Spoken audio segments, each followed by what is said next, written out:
Hello everyone and welcome to Build Up to a Good Game. It's Manchester United against West Ham United in the FA Cup. 5 minutes away with a place for the winners in the quarterfinals of the tournament. Gonzo, how you doing? I'm all right, thanks, mate. Yeah, I've been quite a busy day, so I'm not up on any West Ham news or anything like that. So I don't know if we've got any injuries or who's expected to play, whether Moyes is taking it seriously, whether he's resting players ahead of Brighton. Literally wouldn't have a Scooby-Doo, so I've not got my finger on the pulse. Don't know the secret squirrel team, as you probably already do, mate, but looking forward to it. What about yourself? Yeah, I'm looking forward to it as well. It's a strong team. We'll wait till the official lineups are out. I mean, there's yet to be an ever in when we do it in the back end before we go live, but just in case. But it's a strong team from David Moyes this evening. I'm excited. I'm really looking forward to this game. And it's not just because of the lineup; it's before the lineup. You'll know this from when we did the pitch and show this morning. I think it's a bit of like a no-lose for David Moyes, a bit of a no-lose for West Ham. Either we win, we go through, we're in the quarterfinals of the FA Cup, we're in the draw tonight, one game away from Wembley, morale boost, confidence boost, momentum going, let's go Brighton. Or we go out and it's not the end of the world, we dust ourselves down and we go again on Saturday, in which is arguably a more important game. So, I'm looking forward to it. The pressure's off us. It's been on David Moyes' shoulders immensely in some games, especially not in this one. But I think tonight, the pressure's off a little bit, and I'm hoping we can reap the rewards a little bit. And I'm hoping there's been a secret meeting Yes. on Tuesday or another secret meeting. Can we keep having secret meetings? I don't know. Well, you can't hear about it. It's not very secret. It's not. I think they failed in many respects because I think it started off and then everyone found out about it. So they need to work a little harder at their secrecy, Geo. I'm gonna give this difficult question to you, not me. Hammer 1999. Would you rather lose tonight and draw Saturday, or win tonight and lose Saturday?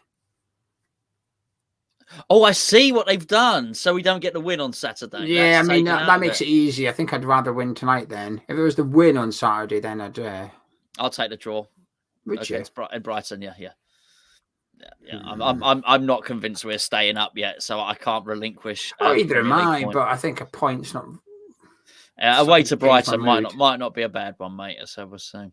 No, I don't disagree, I guess. But anyway, the lineups will be with us in a couple of minutes. It's the usual. If you're new around here, where have you been? Make sure you subscribe to Hammer's Chat and drop a like on the video. It helps us out, especially tonight. There'll be a lot of channels, Man Utd and West Ham Live, so it helps this channel out. You keep clicking the thumbs up, pushes us up the rating. So when people type in Man Utd West Ham on YouTube, this is the video, they'll get recommended high up. So it helps the channel out. It cost you anything, takes about a few seconds. And the one thing I will say is a little bit of admin. Is first of the month. It's the best time to join up over on Patreon, patreon.com/Hammers Chat. If you want more Hammers Chat content, there's lots of it at the minute because there's so many games. Tomorrow we've got the player ratings.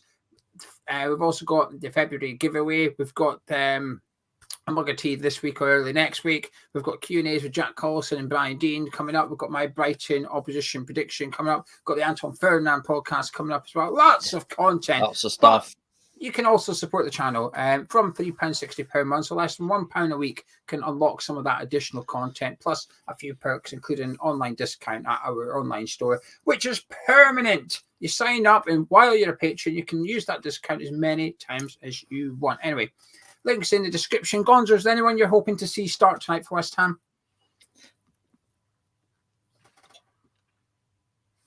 Cornet. I would like to see Cornet. Yeah, I was going to say Paqueta, but then I think, oh no, maybe I'd like him wrapped in the old cotton wool. But I'm intrigued by what you've said at the start of the video, really. So yeah, be interesting. I think it's imperative that I want to see Areola between the sticks now and against Brighton.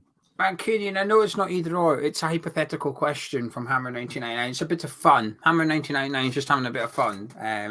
Of course, I'd rather pick both. Yes, but win this and win the Brighton game. Yeah, but that wasn't the question. They did a cheeky one with the rules, didn't they? They made us a nice little game today. I liked it. It's hypothetical. It's just hypothetical. It's just a little bit of fun. I don't want to see another Gonzo clarification video anytime soon. We've had enough of them for now, so we don't need Gonzo clarifying why he chose Brighton point over beating Man Utd at Old Trafford. So the team should be out. Here it is. Right, this is the West Ham starting 11. It's correct, Charlie. You can publish it now. In goal is Areola, which is unsurprising given Fabianski's injury, nor is the change at right back. Ben Johnson starts right back tonight with a Gerd, Ogbonna centre-back, and Emerson playing left back. Declan Rice, Thomas Souček, and Lucas Paqueta continue playing in the 3 in midfield. Pablo Fornals comes in replace of Jared Bowen. Mikel Antonio replaces the cup-tied Danny Ings, and Said Benrahma retains his starting 11 place. So 4 changes for the team that beat Nottingham Forest at the weekend. Areola for Fabianski. Emerson comes in place of Soufal. Fornals replaces Jared Bowen, and Mikel Antonio replaces Danny Ings. And before Gonzo asks, Jared Bowen is on the bench this evening. Wow. Okay, that is an interesting team. Actually, I think he's testing his back 4 ahead of Brighton. I think that's what I think. I think possibly Soufal is not going to be ready. I don't know. I've not seen the bench. Obviously, you have information I don't have there. Possibly Soufal won't be ready for the weekend. So he's thinking, okay, what's better, to either rest them or to get this back 4 used to playing alongside each other? I think he's taken a look at Cresswell and the way Cresswell defended when he came on at half time at the weekend, and maybe he's thinking, okay, let's just test Emerson out here as a left back just in case I need him. I think that's what's going on there. I mean, well, the midfield, that's his favoured midfield if he plays a midfield 3, isn't it, at the moment, you have to say. So he's obviously taking that very seriously. Have we got 5 subs in this one, in this competition again? Yeah. Okay, maybe he's going to do that. Maybe he's just going to, he's probably looked at the fitness thing. Okay, Bowen needs a rest. We'll just have to do that. And then he's probably earmarked 4 other players maybe who he's going to give 50 minutes to. I don't know. Yes, I see. Yeah, I see you, Pratam. Wonder how many of you can say where's Ings before we lose it. It'll be pretty quick. I'm not biting when people ask for Danny Ings is now my Ings. I would. I'd bite. Anyway, right. I'm gonna jump straight to the bench actually, because there's more interesting or lack of options on the bench. Only 8 substitutions for the Hammers tonight. We've got Anang on the bench, as well as Flynn Downs, Aaron Creswell, Tito Kerrer, Jared Bowen, Gianluca Scamacca. We've also got Sawyer and Mubama. No Carney, no Zuma, and no Lanzini. So a few players missing for West Ham this evening. Okay. You're sad now. Yeah, I'll cope. Yeah. Sawyer played well, by the way. Watched the under-21s play Brighton. I only say that because I think if people have just didn't watch the game and they've seen like the score, it'd be obvious that Mubama played well. He scored twice, but the other person that scored was Sawyer, and really good. He give it a full David Platt against Belgium. If some of you are old like me. It was good, really good goal, actually. Switched flanks. Doesn't look a bad player at all. Nice. Nice bit of pace. Pleased to see him involved, actually, and Mubama there. That's nice. Right, we're going to jump straight to the Man United team. We'll talk more about the starting 11s in just a minute. I want to get through these teams so I can get the bet on, really, because there's a bit of value, I think, in this game. But I think it might disappear if... Okay. So the longer we leave it, the more chance of this value disappearing. Right, the Man U starting 11 this evening. Oh, I got one wrong on my pitch and opposition prediction. I was confident I got 11 out of 11, but I've got one wrong. In goal is David De Gea. At right back, they've got Dalot. In the middle, they've gone with Lindelof and Maguire, while Malacia plays left back tonight. In midfield, they've got Sabitzer and Scott McTominay, with Bruno Fernandes playing just ahead of them. On the right, they've got Anthony. On the left, they've got Garnacho. And through the middle, they've got Gonzo's favourite name, Wout Weghorst. There you go. There's your Man U starting 11. So a few changes for them, but nothing unexpected. Yeah, I guess so. It's not a brilliant team, is it? But he's got. I like that Garnacho. As I say, I think he's really good. And Fernandes, you say, he's been playing well. I'm not so bothered about Anthony. He just turns around in circles and doesn't really do anything, so that's fine. I don't worry about that. Probably could have played Aaron Cresswell against him. Going to be interesting. Maguire. I've seen Maguire play very well against Antonio. That's one thing I would say. If anyone's looking at that, thinking he might be a weak link, I think he seems to do all right, doesn't he, against Antonio whenever I've seen him. So, Yeah, I mean, they've got some wonderful players, obviously, Man United, haven't they? And yeah, and I mean, look, yeah, it's going to be a tough game.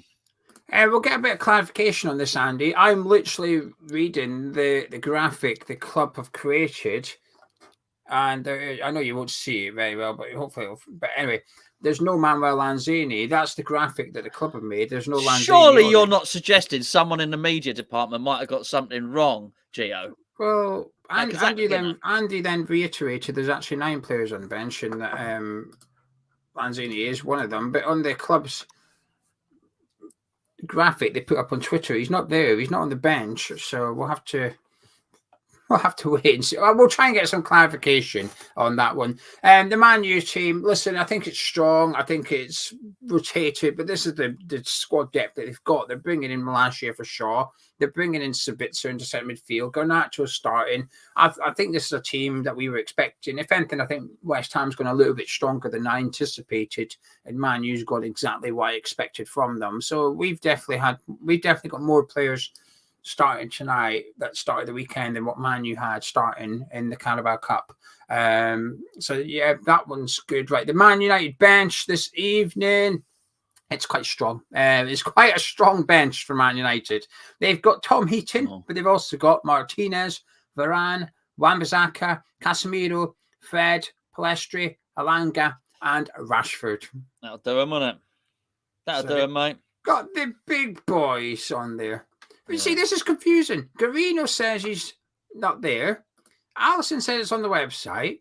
Aaron says it's on the website. Maybe they just got different people working for them. I don't know, but I'll tell you what, Lanzini's, was it his sister, was posting the stats about Lanzini being one of the best passers in European football, and he then posted it on his Instagram as well. I mean, his sister's going to be fuming right now. Yeah, I mean, I'm not sure. It's a bit like your mum, isn't it, appraising your cooking? Oh, it's lovely, darling. It could be horrible, do you know what I mean? But your mum's never going to say, your sister, well, my brother's the best passer in the world. Yeah, okay. No, I like Lanzini.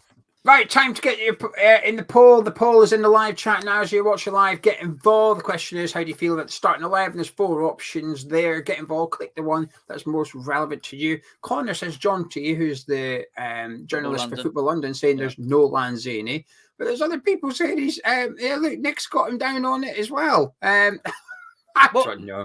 The thing is, John T will probably be there. That's the thing. So he might even be looking at the budget. I'll tell you what I can't wait for. We're 1-0 up, 85th minute. Lanzini comes on.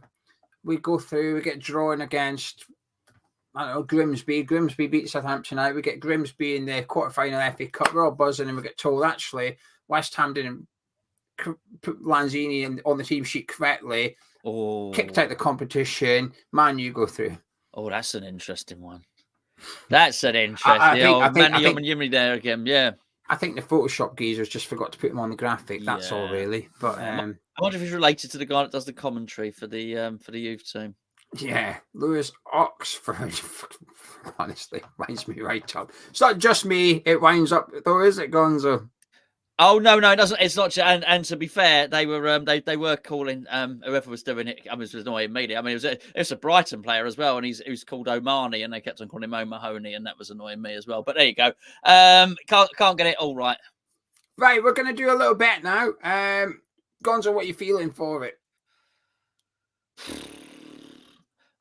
Well, do you know what? For the Nottingham Forest game, yes. When you were at your Bucks Fizz thing, I did a bet, and somebody suggested they thought Forest were going to win, so I did West Ham to lose, and then we actually won. Oh no! So what happens? There you go. So what are you suggesting? No, I'm not suggesting. I think you're going to have to go to get the odds. You're going to have to go for a West Ham. Okay, and who do you fancy to score? Or Souček shot on target or Paqueta shot on target? Which one? Souček. That'll do. I'm okay with that. Let me just whack a little fiver on that. 230. We'll round up. £250 if this bet wins to one of you guys in the live chat. There's 3 things. West Ham to win in 90 minutes. If it goes to extra time, forget it. It's over. West Ham to win in 90 minutes. Thomas Souček to have a shot on target. Ben Johnson to commit 2 fouls. He's up against Garnacho tonight. That's my value of the bet. That's my value of the night. 7-2 for that to happen. So it's 250 quid. Ben Johnson 2 fouls. West Ham wins. Souček shot on target. To enter in the live chat, please put the following phrase. A lot of talent in the team.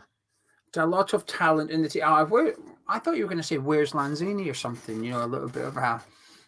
Oh, no. Is no, he on the bench? I Is he not on the bench. Yeah, no. There you go. A lot of talent in the team. Get that into the live chat. Spelling, careful, and you're entered into the bet. And if the bet wins, when you win, Finn, I've got to click on Finn's there. Blimey, it all went so fast. Yeah, Can I just say, Finn Gilmore, that was quick, mate. You've gone. You've actually disappeared down the list now. I can't even find it. But that was quick. That was quick. He must have been typing it as I was saying it, and bang. I've never seen... It's like the Clint Eastwood of the chat. Yes, that was quick. Are you happy with the West Ham team, Gonzo? I guess I am. But bearing in mind, I would have liked to have, had a run out for corner. But if he's not there, he's not there. I mean, it's as simple as that, really. But he's taking it seriously. I can have no complaints about David Moyes. I can't. I've got one. I've got one. Okay. Well, okay. I say no complaint. I mean an overall generalisation. I think I've spent so long saying West Ham managers don't take the cup seriously, and I mean years. And before we were doing videos or anything, so I think we do actually have a manager that does take them seriously now. I think it'd be too easy for me to say, "Oh, he should have been resting ahead of Brighton." That's possibly what I would have done. But you know what? Maybe he's just going to utilise this 5-sub thing more than he has done. And you know what, he does seem to be making more substitutions than he used to do, so maybe the fitness levels are fine for them. So I guess, look, it's okay. It's okay. I'm pleased with his ambition. I'm pleased he's going for it. He's got to want to beat Man United, hasn't he? I mean, he will feel, regardless of what anyone else thinks, David Moyes, I would expect any football manager to have a belief in themselves. And he's going to feel that he was hard done by at Man U. He must have watched Ole Gunnar Solskjaer doing crap and thought, well, I could have done that.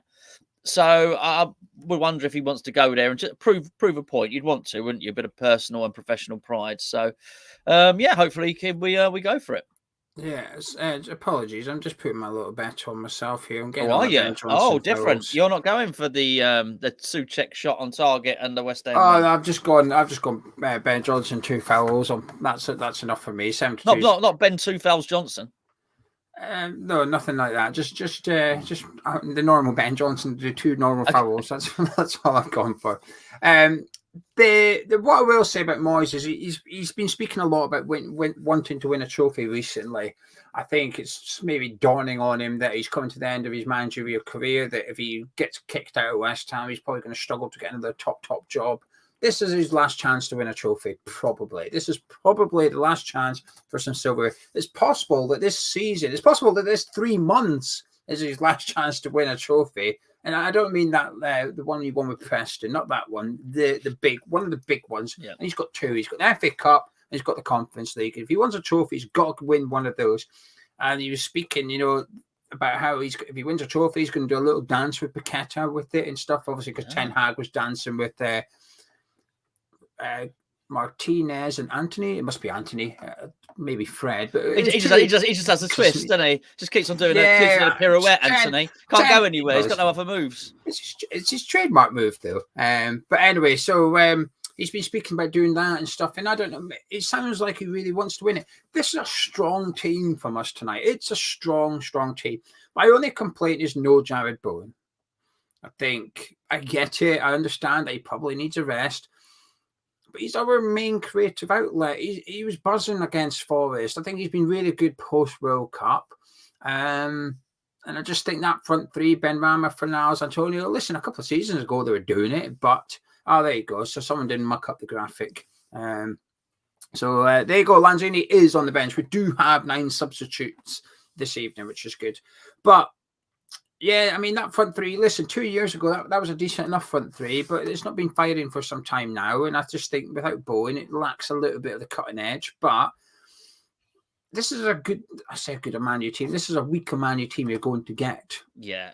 That's their second choice. Man U's back four will change completely for Liverpool. It'll be Shaw, Martinez, Varane, Wan-Bissaka. That will be the back four against Liverpool. The midfield two will change. It will be Casemiro and Fred in there. So, I mean, the striker will stay the same. Rashford will come back in, and he possibly won't play Anthony. He might play Sancho instead. So there's at least 4 or 5, 6, 7. There's at least 7 changes from Man U from this game to Sunday's game. You're not going to get a heavily rotated side. A place up for grabs in the quarterfinals. It's a huge competition. There's some beatable teams in that draw already, and then there will be some tonight as well. You know, Man City are still there, but if you can avoid them, you're not doing too bad. You've got a chance really of getting to the semi-finals and then getting to Wembley. A huge occasion, huge opportunity for us, and I'm really looking forward to it, Gonzo. I'm really, really looking forward to it. So. Yeah. It's ITV as well, should we probably say, Yes. in case anybody's wondering where to watch it this evening, ITV.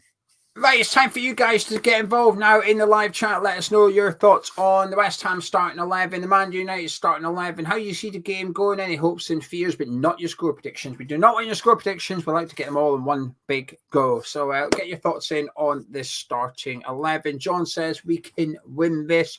Andy says too many risks on players who can't afford to get injured. Moyes is clueless and doesn't sense danger. I've said we all know he is here till the end of the season. Sullivan, please sack him. This is where I have a little bit of sympathy for Moyes. Damned if you do, damned if you don't. He plays the strongest team. People will complain. Heavily rotates. People will complain. And it'll be different people. Depends on of course. I would suggest he senses too much danger too much at the time. My criticism of him would be actually there's actually a little bit too much of that. So I don't mind him throwing off the restrictions, throwing off the shackles, so to speak.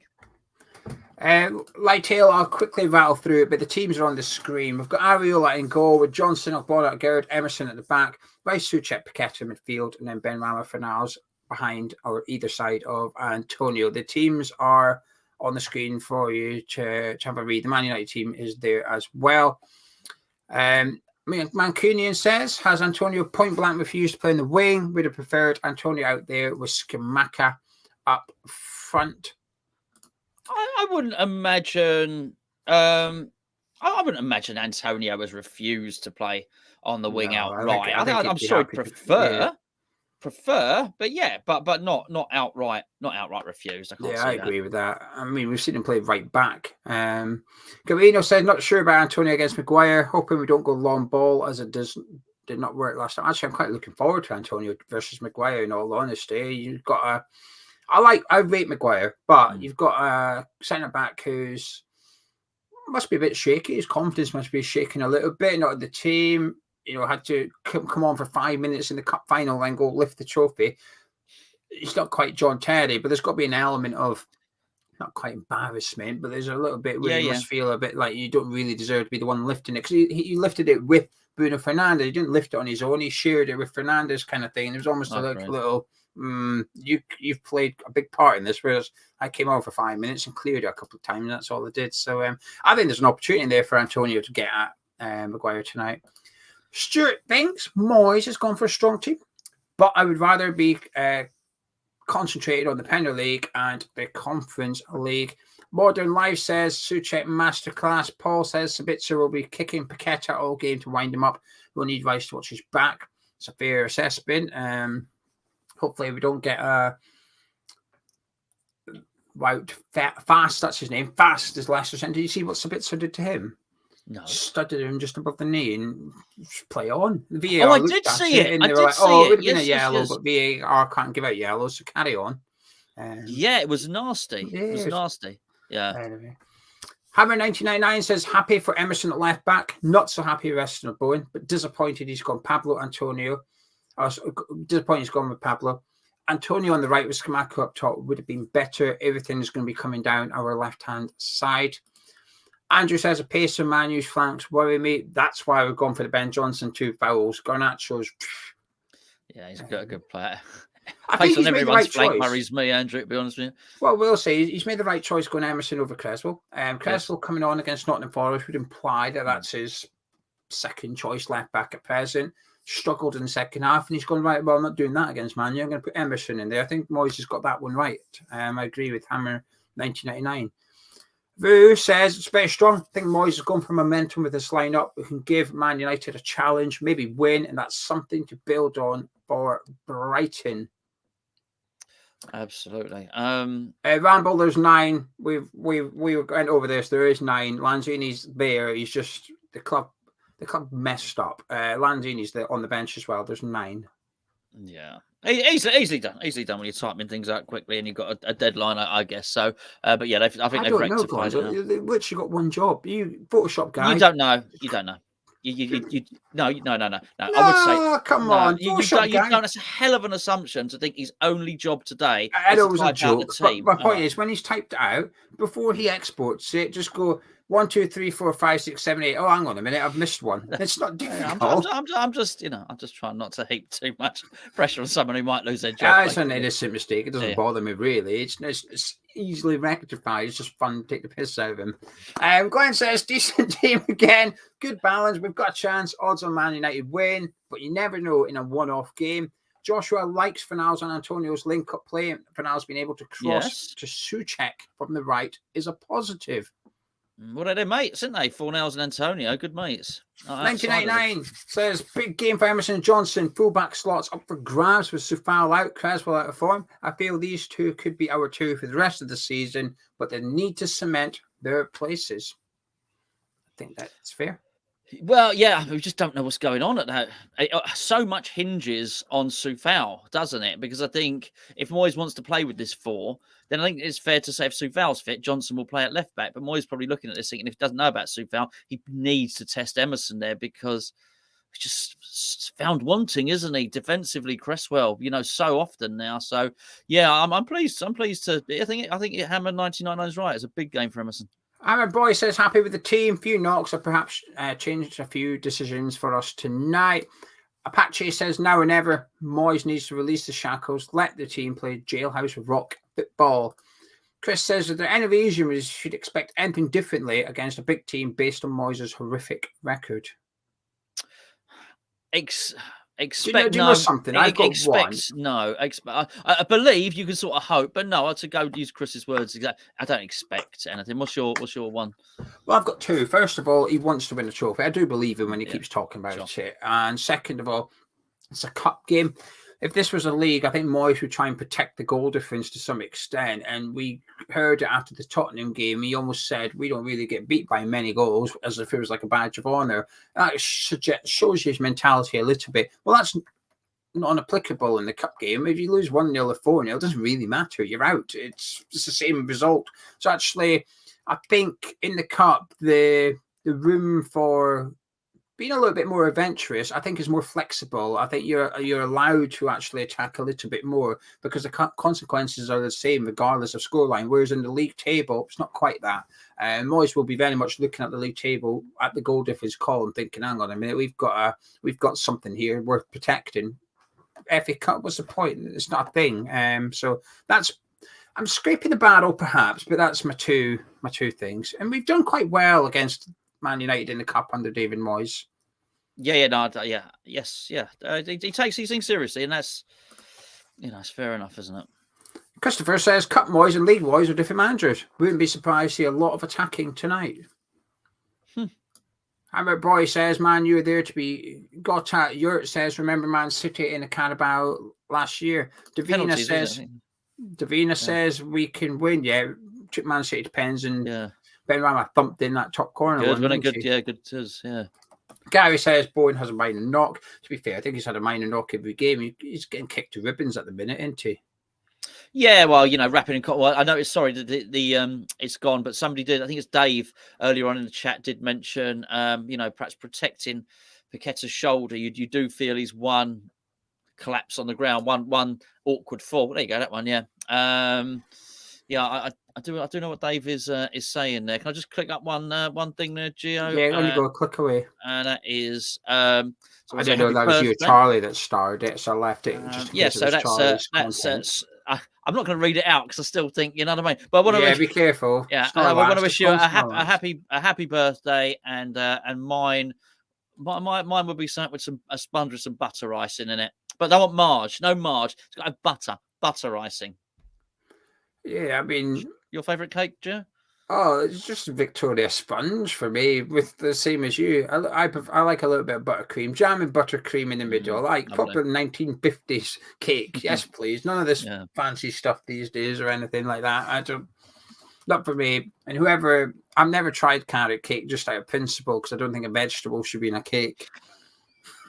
I like a firm stance. It's actually not too bad, to be fair. I know what you mean, though. I like a firm stance like that, though, Geo. You know what I'm like? If I don't think it goes back to the banana thing for those old school subscribers on Hammers Chat. If I think I won't like that, I just won't try it. It's a waste of time and money, possibly. So and a waste of time trying to persuade him as well, by the way. Yeah. So when it comes to carrot cake, no, I'm not happy with a vegetable being in a cake. You know, if I offered you like a green bean cake, would you eat it? You wouldn't. So why is carrot allowed? I'm not happy with that. So anyway, does it count as one of my 5 a day if I have carrot cake? No. Well, I definitely not having it then. You wish, yeah. Anyway, it's time to start getting your score predictions in. So whatever you're thinking, get it in. And while you're doing that, we just want to point you in the direction of our Patreon once again. I know you're thinking, you've already done this. First of all, there's 500 more people watching than there was earlier. And second of all, well, we're trying to persuade you. All right, give us a break.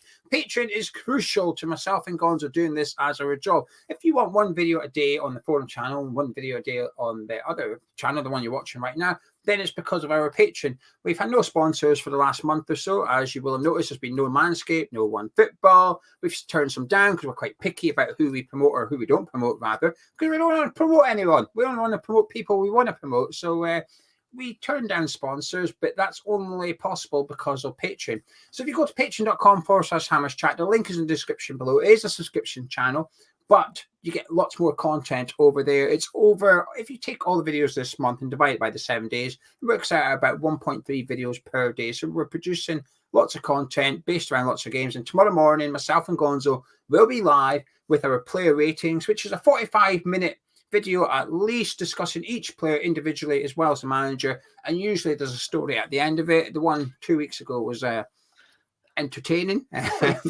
Fruity. Yeah, like a carrot as a vegetable. But anyway, well, someone wanted a bit of carrot, I think. They certainly did. And he was ready for a little bit of carrot. That's all I'm going to say. But patreon.com/Hammers Chat, links in the description. A massive thank you. 2 people joined up today off the back of Gonzo's video, so massive thank you to them. It genuinely makes a huge difference. Even if it's only £3.60 to support us tier, makes a big difference. Right, Gonzo, what's your final thoughts? You've been sat there patiently while I badly promoted Patreon. What's your final thing? Well, I've actually been twiddling with a cable tie for quite a long time. There, it's tempting to try, but once you do that, that's it. It's gone. So there you go. There's a bit of content you never thought you wanted to see, and you probably didn't want to see it. I'm quite looking forward to the game, actually. I really am. Is Roy Keane covering it? Does he used to work for ITV? That'd be quite good if he is. So he gets a bit narky, gets a bit miserable. I like him when keepers do saves and they say, "Oh, it was a good save, running Roy," and he's like, "He's doing his job." Yes, that's right. That's right. Much like the Photoshopper for West Ham United earlier. Ask Roy Keane what he thought about that. Yeah, we should. So yeah, I'm pleased with that. Look, I mean, obviously, I'm rather concerned about the lack of pace in the team, as I always am. But hey ho, there you go, one of those things. I really would like to look forward to. Well, I'd say like to look forward. I am looking forward to Skamaka making an appearance. I think that'd be really good, and I'd love it. Just love it if Sawyer came off the bench. I think that would be great. He's fast. Yeah, I'm. Do you know something? I'm feeling it. I don't know why. Sneaky. I am, honestly. I think we might do it tonight, Gonzo. Oh, fighting talk. I do. I think that Man U team's there to be got at. I think, looking at the Man United team, I mean, they've got damn good players. Let's not piss about here. Fernandes is world class on his day. Garnacho will be a top Premier League player. Anthony's definitely got in his locker to cut in and score for 25 yards. Sabitzer's a good midfielder. I like McTominay. I like all their players. I would take any of their players at West Ham, probably. But you're not going to get a better opportunity. Old Trafford will be buzzing because of that cup win, but I don't really care. There's a big West Ham following up there tonight as well. We've gone to Old Trafford. We've had memorable nights there too. If Moyes has got any ounce of pissed off-itis at Man United, then I want to see it tonight. I want to see the players playing that. If Rice wants to go to Old Trafford, I mean, he's always flashing his knickers. Whenever we play Man United, Rice always trots out there how much of a pleasure it is to play at Old Trafford. Well, if that's where you want to go, it sounds like it's Arsenal, but if it is Man U, then show them tonight what you've got.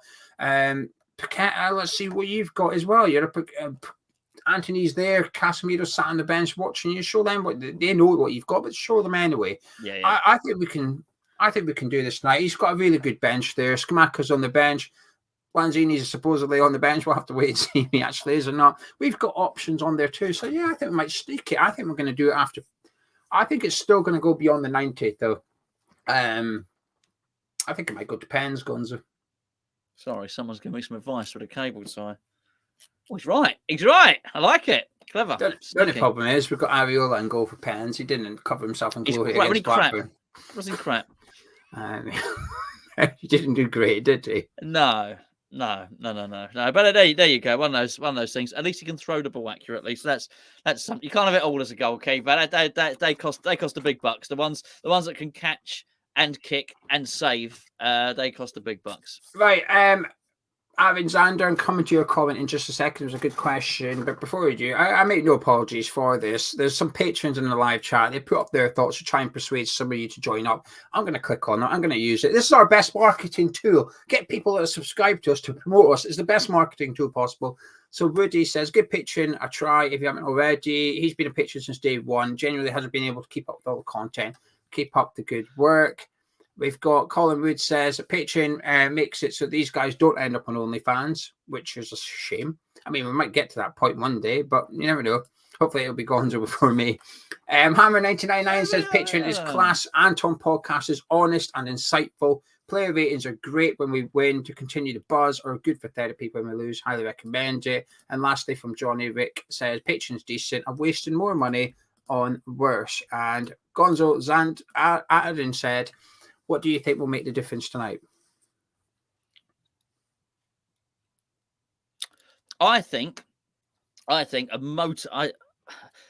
two things. I think a motivated Scamacca, if he can be brought on and you know, he actually goes for it, and you know, he either puts, well, let's say keeps Antonio, it takes 4 hours off, puts Scamacca on and makes an attacking substitution. But I also think that for Declan Rice to dominate that central midfield area today, I think that could make a difference, and he could show who's the boss. I'm going to say Souček again. I think this new formation, it allows him to get forward against Spurs. He was good. He was getting forward really well. And he's due a goal. I hate saying that because it's just basically like, it feels like a lazy way of picking somebody to score a goal. Oh, he's due one. What does that mean? He's got 5 games without a goal or something. But he is due one. I think he's been playing really well. He's possibly our most informed player over the last 3 or 4 games. And I want to see him getting in that box and testing them. But our set pieces need to be better tonight. Texting them? Testing. Oh, right. I was going to say, can't take them. I'll take you probably a yellow card, isn't it? Taking your phone onto the pitch. Do you think so? I think it was a bit. I think so. I think there's probably no rule for it. But class it as jewellery or something. I don't know if. What happens if you tape it up, like attached to your head? Yeah, I don't know. There's a thing, isn't there? Yes, but you're right. You get be texting them on the pitch. That'd be good. Right, Mr. Walsh. Oh, hello. Yes. What's the poll saying? Sorry, I was texting. Not Fabianski, the one you did in the live chat. It is saying, how do you feel about the starting 11s? 30% of the almost 700 people who voted said they were very happy. 58% said that it's all right. 11% said, sorry, it's gone down to 7. 7% said it's poor, and 3% said it's fuming. So a lot of happiness, more than usual. More than usual. 700 people voting is pretty cool. Especially when there's only 900 watching. No, that is some serious participation. Thank you. I'm really chuffed with that. Well, I'm like, right, how do I get those sponsors? Let me chat to these sponsors. Tell them. Sponsors. Tell them. We can we get people voting. Yeah, over 70% of people participated. Yeah, over. It'd be a high percentage, wouldn't it? Thank you, Devo70, for that. This is true. I do not do that on Patreon. Yeah, he said it's a patron's rubbish because Gonzo doesn't show his nipples. I don't show my nipples. And Celtic did Hammer, once. I saw what you told me to do earlier on in the chat with his cable tie, by the way. Gonzo did show his nipples in one video ages ago. What was it? I was going to say, wasn't there that video, Gonzo? I don't know if it was on Patreon or on the forum channel. I suspect it was probably on Patreon, where you were just sitting in like a very his vest. Oh yeah, it was a Patreon one, but it was. Do you know, like, some days in this country they say on the news, today's hotter than Texas or hotter than the Sahara. It was that day, and it was, I was to run down here. Yes, and I was in my like Jim Royal.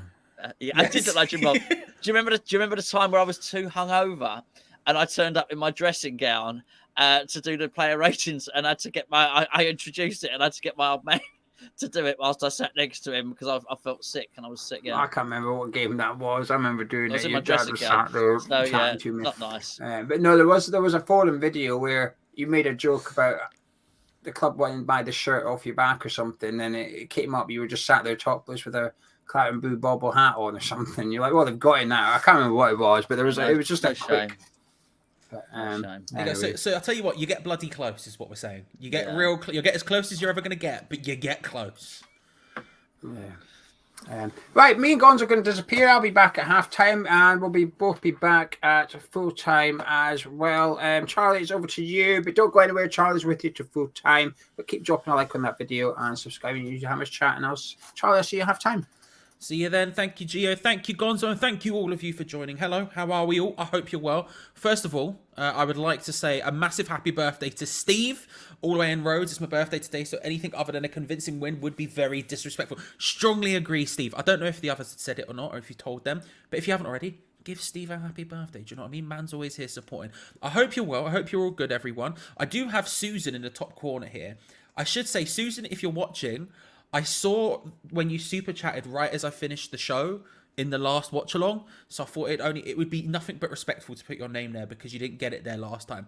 So Susan, thank you if you're watching for the full-time fun. I didn't get to say it on the camera last time. Hello everyone, let's start running through those teams, shall we? But whilst I do that, what I want from you is a scale of 1 to 10, 1 being the least confident possible, 10 being the most confident possible. How confident are you of a West Ham result tonight?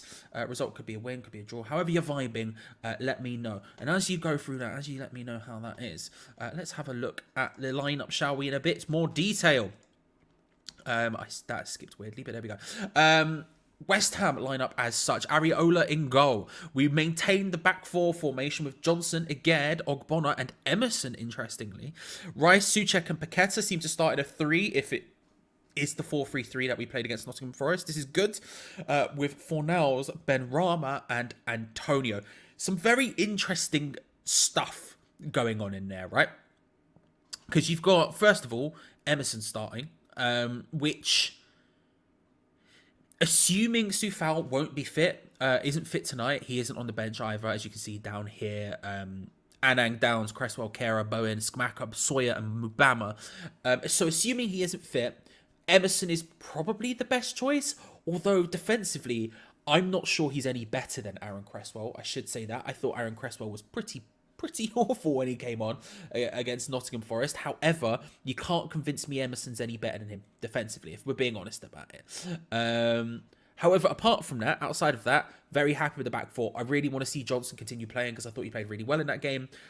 It's a difficult game up against Brennan Johnson, and I thought he did really well. So I'd love to see more of Johnson. Good to see him starting. Midfield 3 continuing the same. I thought they were brilliant. I want to see that continue. I'm so happy with this as a midfield 3 right now. I'm ecstatic to see it carry on. I also think it gives us the best opportunity to beat Manchester United.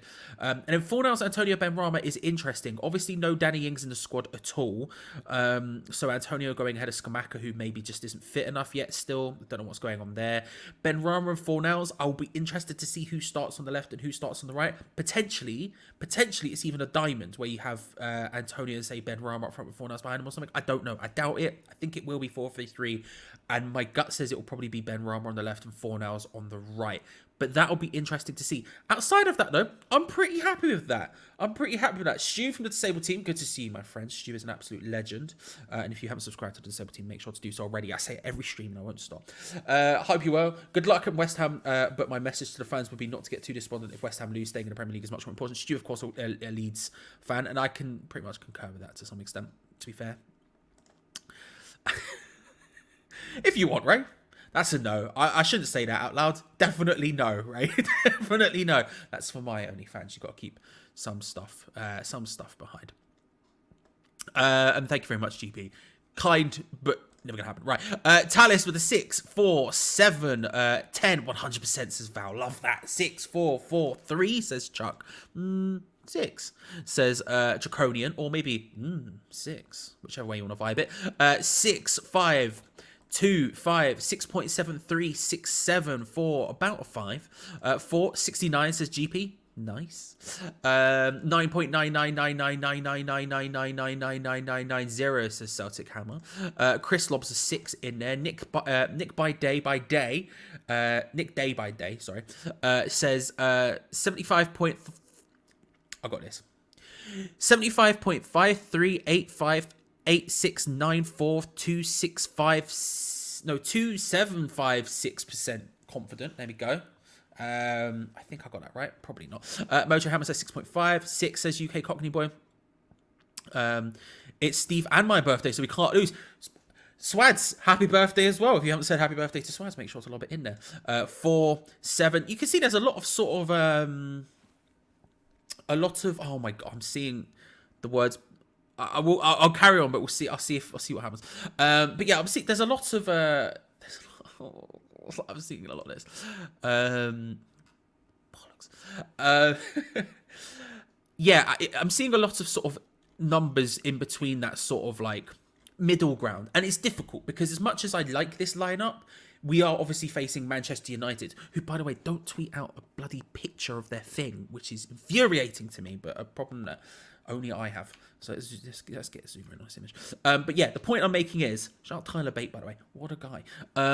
Yeah, it's still Manchester United, and obviously when it comes to David Moyes at Manchester United, these things never go well. West Ham and Manchester United don't tend to go well, but David Moyes specifically at Manchester United is always a problem. Man United lineup as such: David De Gea starts in goal with Delo at right back, Lindelof and Maguire at centre back, and Malacia at left back. They then have a midfield of Bruno Fernandes, Sabitzer, and Scott McTominay, with Garnacho on one side, Anthony on the other, and Wout Weghorst up front. The big man. Very exciting for me because I do love big blokes. Lob them on the football field, have them run about. Wout Weghorst, one of the best at it. It's very exciting to me that he's at a club who are pushing for a Premier League title. I don't know how it's happened, but as a specific Wout Weghorst guy, that's exciting. Not exciting for us today. Bit of an issue, actually, if we're being honest, but exciting in general. Their subs bench is very strong. You've got Tom Heaton, Martinez, Varane, Wan-Bissaka, Casemiro, Fred, Pellistri, Elanga, and Rashford. So a lot of people there who would potentially start in other games on the bench for Manchester United. So like I say, as much as I am confident and as much as I'm very happy with keeping the formation, and you know, a lot of the things about the formation are very good for me, I can't act like there isn't part of me that is slightly terrified, given the fact it is Manchester United and it is David Moyes. That's just the way these things go sometimes. It's just the way these things go. So when people are sort of in that middle ground, that's fairly understandable. But let's get on to sub bingo, shall we? Let's get on to sub bingo. Sub bingo is, of course, the game where we predict when David Moyes will make his first substitution. You don't have to give us the names of the players, although I will bring up the subs bench, just in case you want to add that little bit of spice. I am, of course, saying 69 minutes as per usual, and I'm going to say it'll be 69 minutes, Ben Rama off and Flynn Downs on. That's my prediction. Ben Rama off, Flynn Downs on, 69 minutes is the bet. Also, there has been a lot of talk. I don't know if it ever got... there's been a lot of talk as I was typing the teams in about whether Lanzini is on the bench or not. I don't know if this ever got confirmed. I don't know. So I've just put also maybe Lanzini, because also maybe Lanzini, I don't know if he's on the bench. He might be. He might not be. Who knows? Looking at the ITV coverage, which is on live in the UK tonight. If you were in the UK, then make sure you have a little look on ITV because it's actually live on the television, which is usually a bad sign for us. Shout out to Nottingham Forest themselves back in the day. If you were there, I'm sorry.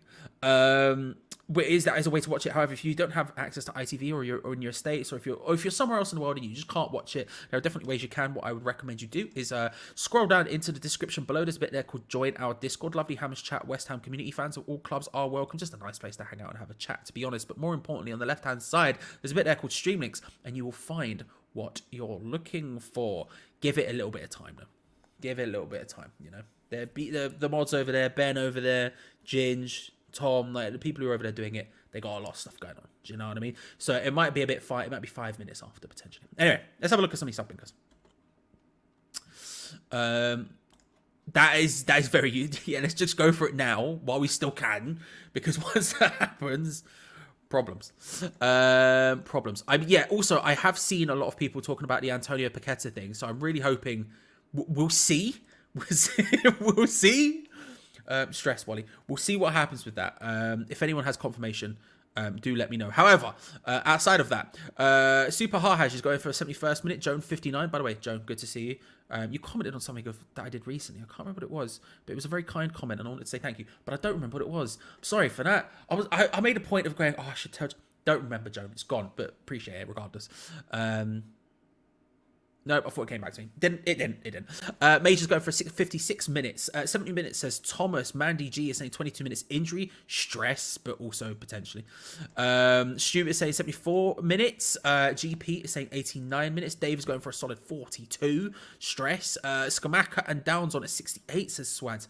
I would love to see Skamaka play today. Just get him on. I just want to see him back, you know?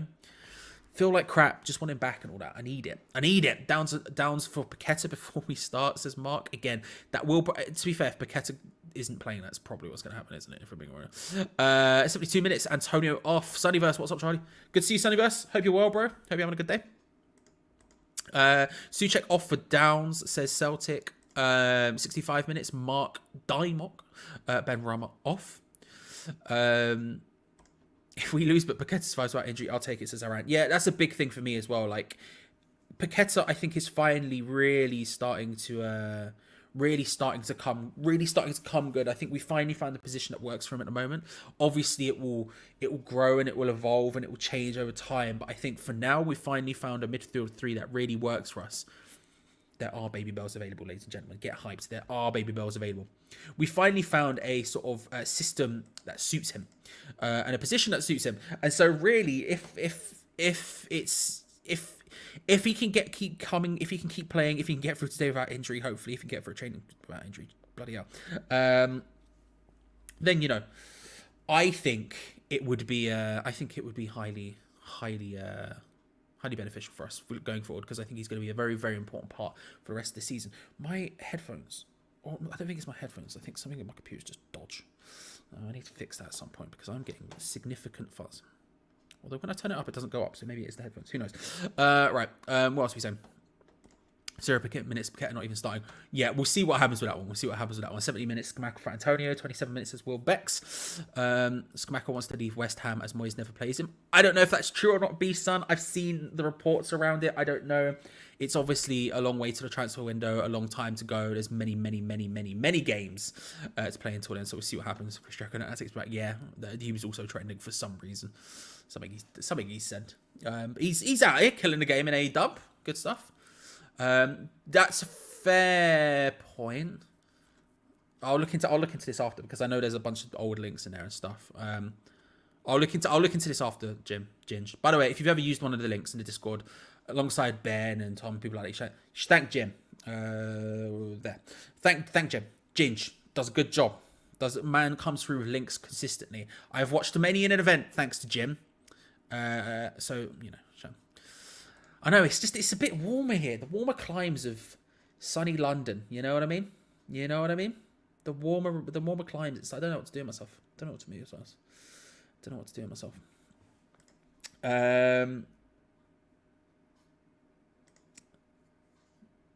I do. You're not wrong.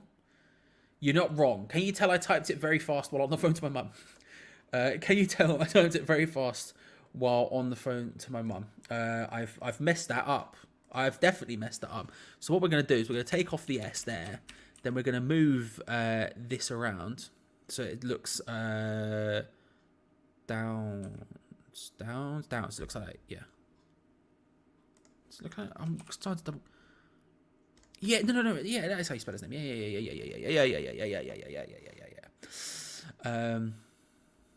What's your go-to birthday cake? Swaz, that's an excellent question.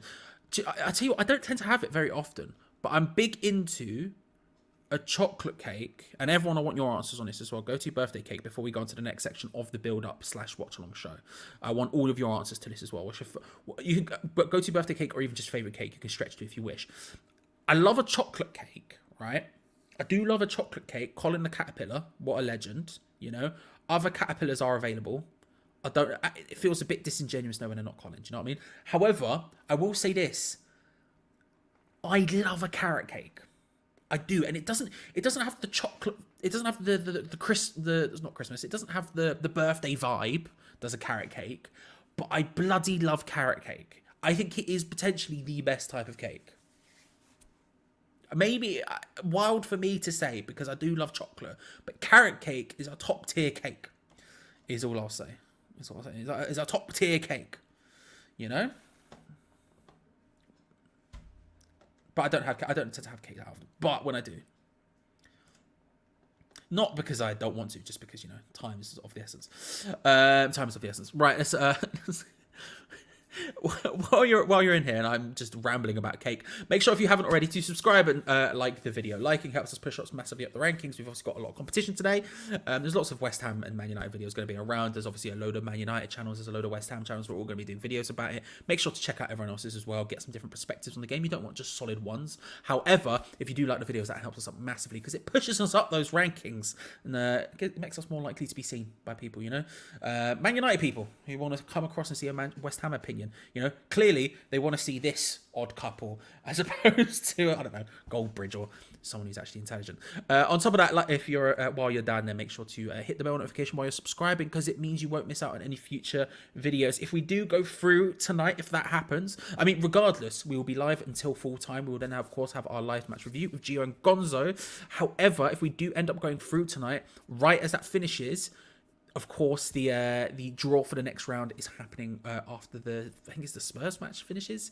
I think that kicks off like 8. So once the review finishes, I will be going live with a watch along for the draw if we somehow manage to make it through tonight. So if you don't want to miss out on any of that or all of the other videos we have going up every single day on this channel, including match day coverage every single match day, then hey, hit that bell notification and come join in. Come join in the merriment and fun.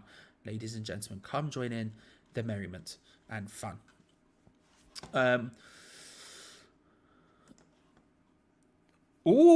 Southampton thought they went in front, but it continues to be 0-0. Burnley Fleetwood Town. Have a big match going on, still 0-0. Let's go. Do you know what? It's not quite time for final score predictions just yet. We've still got about 7 minutes till kickoff before we have to finally lock those bad boys in. We're not quite there yet. Moist is a carrot cake. It was talking about cake, carrot cake for the win. There's lots of carrot cake chat which I'm enjoying. Cheesecake, can't argue carrot. Cheesecake is excellent, John.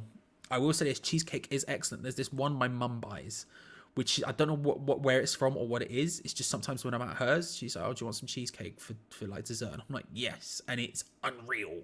But I don't know I can't remember which one it is. Jamaica. Oh yes, Charlie. Yes, great shout. Great shout. I've never actually thought about that. Somehow, I've never actually thought about that. Banana cake again, very, very good. Very, very good. Black Forest Gatto, a cake. Is it? Yeah, it's cake. Yeah. It's cake, right? He said, completely unsure. Ready for you, says man. Good. I'm glad. Got to be rainbow cake. No better cake. I don't even know what type of cake that is. But it sounds like something I want in my mouth. You know? Lemon cake, solid choice as well. Solid cake. I agree. Love carrot cake. Cupcakes are always good. I just like cake. Red velvet, solid choice as well. Red velvet is solid choice. I just like cake, is what I'm thinking. You know what I mean? Because no one here has named a cake I wouldn't eat yet. And I think that says more about me than anything else, if we're being perfectly honest. Dark chocolate cake from Waitrose. Oh, Dave. Chocolate espresso cake I've never had, but I don't drink coffee, but I'd give it a shot. And I don't eat dark chocolate, but again, I would eat it. GP's coming through with a solid walnut and coffee cake as well. There's just a lot of cake. I like cake is what I think what I'm realizing now is that I should eat cake more often, guys. I should eat cake more often. Lemon drizzle all the way, Victoria sponge. I just should eat cake more often. Like, I could go for a Victoria sponge right now. He's not the only one. To be fair. Right, let's get on with the scores. As Steve so politely puts, let's get on with those. Let's lob those final score predictions in chat. We've gone through the lineups. We've gone through the subs bench. We've spoken about it all at length. We've discussed cake. All right, so we've discussed this game from every angle possible. Ow, I just smashed my finger against the mic stand. That's fine. However, if that was really loud, I apologize. Let's get those final score predictions in chat. Let's get those locked in. Ginge is saying the streams are live in the Discord, so if you are looking for a way to watch the game, there are definitely ways you could do it. And make sure to thank Ginge, aka Jim. Well, it should probably be Jim, aka Ginge, while you're there, for doing us a big solid. Thank you very much.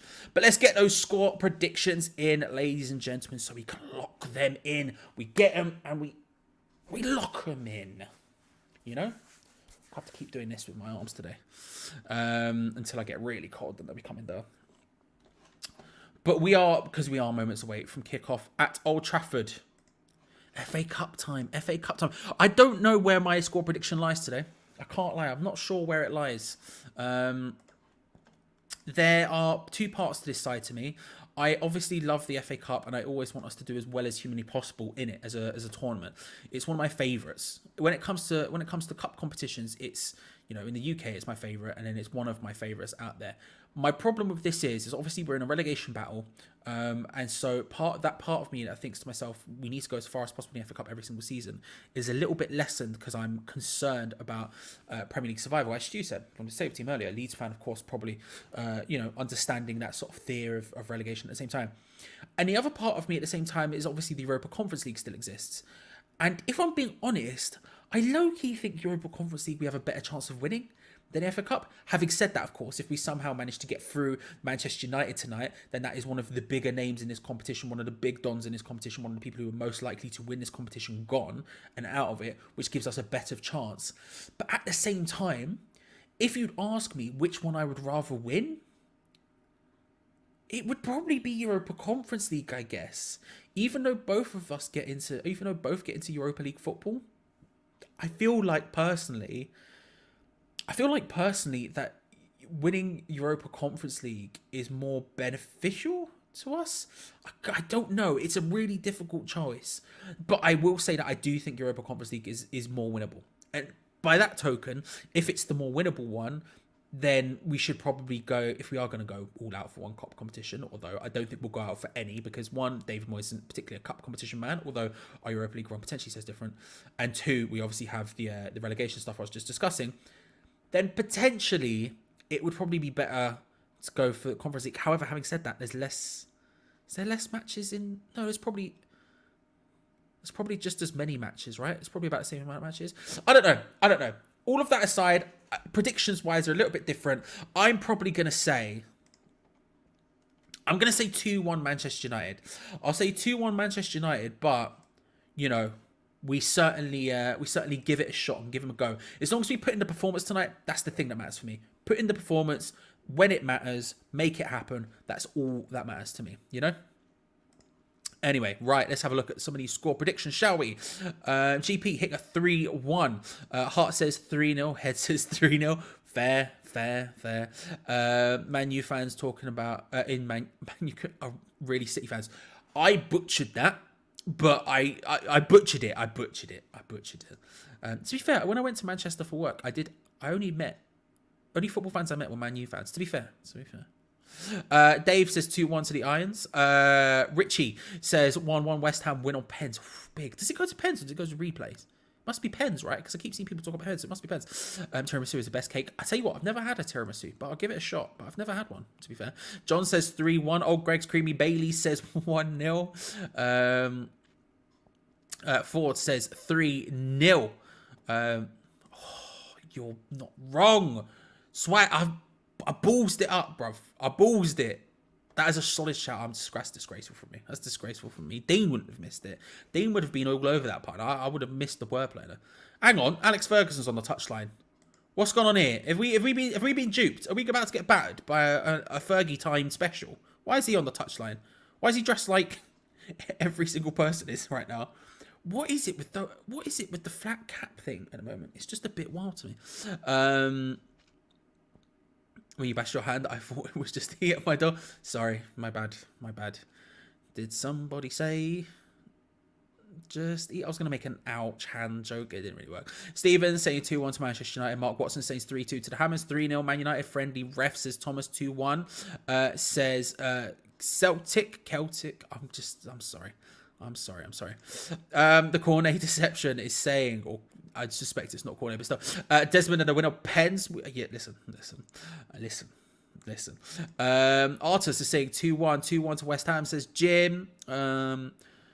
I'm not going behind for once, so I don't need to close you off while I watch, says Charlie. Yes, I of course have a timer in the top corner here, which will tell you exactly where I am in the game if you want to know how far ahead or behind you are. Of course, I am watching properly on ITV, but through their website, through the ITV player, or whatever it's called. What's it called?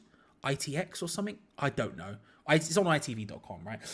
So I will be slightly behind because, again, for some reason, we have the technology, I'm sure, to have the live broadcast and the online broadcast at the same time. Just doesn't happen for some reason. Just doesn't happen. But I will have a timer in the top corner, which will tell you exactly how far behind I am. I suspect it will be about a minute and a bit. AA after floodlight failure. 2-0 says Man United. That Liverpool game, the one where the floodlights went off when it was Wolves, wasn't it? And Adama was on the ball. What a wild moment in time that was. 1-1 says Steve. Lee is saying 2-1 to the Hammers. I honestly think we'll dump them out. I'm going 1-0 or extra time 2-1 us, or win 2-2 after penalty. Love that. Matt's gone wild. Just Matt is saying 11-0, which is just bonkers. GP has come out with something very strong, which GP, I would prep yourself, mate. I would prep yourself, because I can't sit here and act like I am. I can't have fair. Mum's knows best. I can't act like I'm massively confident of a win, but any win whatsoever, be it a extra time win, a pen win, whatever it is, I don't care. If we get a win here, that would be a massive result for us. Paqueta is starting as he's about to take kickoff. If you are new around here, make sure to subscribe, like the video. We are about to kick off at Old Trafford for West Ham United versus Manchester United in the FA Cup. False start. Come on, you Irons. Deploy the boys. It's time to run 2 things. Let's go, ladies and gentlemen. Big plays incoming. It's happening. It is happening. I think I saw Lee as well. Lee is here. Lee. Come on, Lee. How are you, sir? Lee is a legend. I don't care what anyone says. 3-0 West Ham. Big Lee. I respect it. A cup set. Let's say yes, and then quickly back up. No. The answer is no. Obviously not. The answer is very clearly no. But we'll see how it goes. Who knows? Antonio up front, big counter-attacking vibes. We'll see what happens. Fort McMurray, Ian, thank you very much for the 20 Canadian dollars. That's very kind of you. Hope you well. I am very well, thank you. Thank you very much for the full-time fund, sir. That's very kind. You did not have to do that whatsoever. But 20 Canadian dollars. We'll be taking that very much for Fort McMurray, Ian. I always call you the full name as well, and I don't know why. I could just say Ian. Do you know what I mean? And I don't know why I read out your full name every single time. I think it's respect. It's out of respect more than anything. But I'll love your name in a thing. Judas as well, my trustworthy friend. I hope you're well. We aren't quite winning just yet. We're currently passing it around at the back now. Questions to be answered. I want to see sort of who's on the left, who's on the right in terms of Fornals and Ben Rama. That's something I am, let's say, intrigued by. We'll find out that very soon. Emerson, it is Ben Rama on the left. Emerson, it scares me. I can't lie. Like, I'm no offense to the guy. I just don't have a huge amount of confidence in his defensive abilities. So playing up against Manchester United, it's not like it's big or anything. It's fine. We'll see how it ends up playing out, though. Going forward, it should help us, maybe, potentially. Potentially. You know? How far am I behind you lot, by the way? How far are you behind? How far am I behind? It felt like about a minute and a half. I was for some reason, right? I know there's been a lot of people talking about Di Canio, obviously, given the match that we're playing. Manchester United passing the ball around at the back at the moment. I know there's obviously a lot of there's been a lot of talk about Di Canio over the last couple of days because of, you know, it's West Ham versus Manchester United, or it's West Ham versus Manchester United in general, obviously. But I've been thinking about Barthez a lot.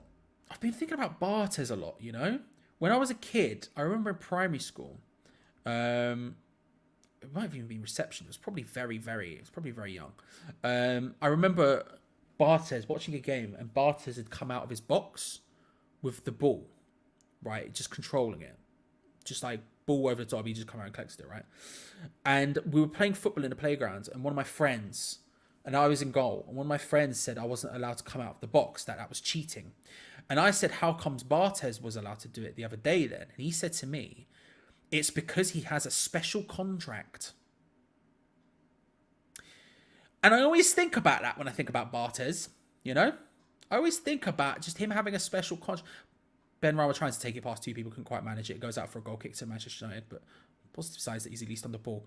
But yeah, I always think about that. A special contract to say he could just break the rules.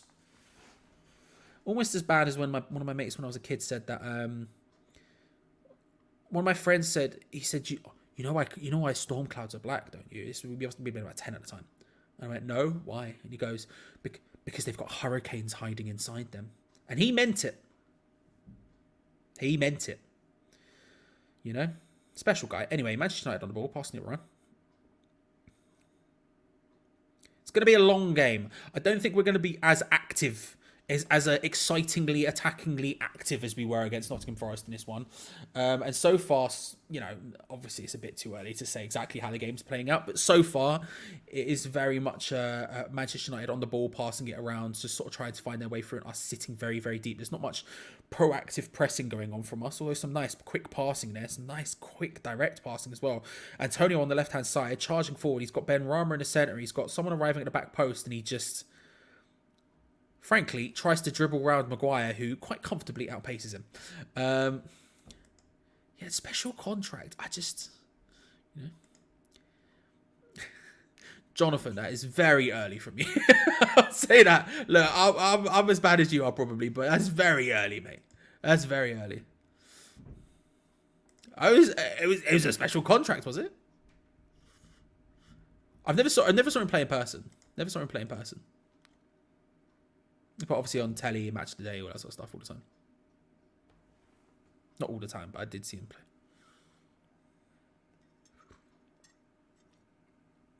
Also, I want to say he was the default French goalkeeper in PES like 1. Ooh, cross from Garnacho goes all the way across to the other side.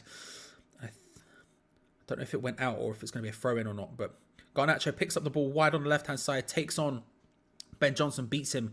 He puts it into an interesting area, but it was just a little bit too high, and it goes all the way out to the other side for a throw into West Ham Emerson to take, which probably means it'll be given straight back to Manchester United. Unsurprisingly, it was. Our throw-ins, man, are just terrible.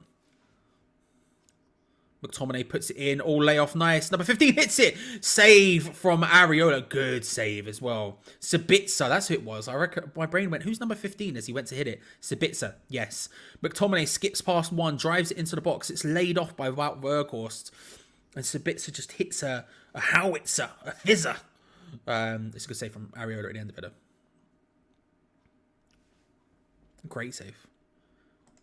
He's just good, isn't he? He's just good. He's just good. He just was, you know. Thank you, West Iron. It's very kind of you to say. It's very kind of you. Thank you. That is probably an incorrect opinion, but I appreciate it. I can verify that Barthez had a special contract. He was also the only player allowed to request a taxi whilst on the pitch. Interesting. There you go. There you go. There you go. Oh, Garnacho again inside the box. It's sort of, I was going to say well defended, but the pass out is awful. Anthony on the edge of the box looks to try and bend it in top corner. And wide, a little bit too much space there. It's feeling very Manchester United heavy in the early stages of this game, early doors. It's feeling very Manchester United heavy. Looking at that Bitzer shot again through the legs of again, and it's a good save from Areola. Just down quickly. I almost said Fabianski there. Just down quickly, but we're really struggling right now.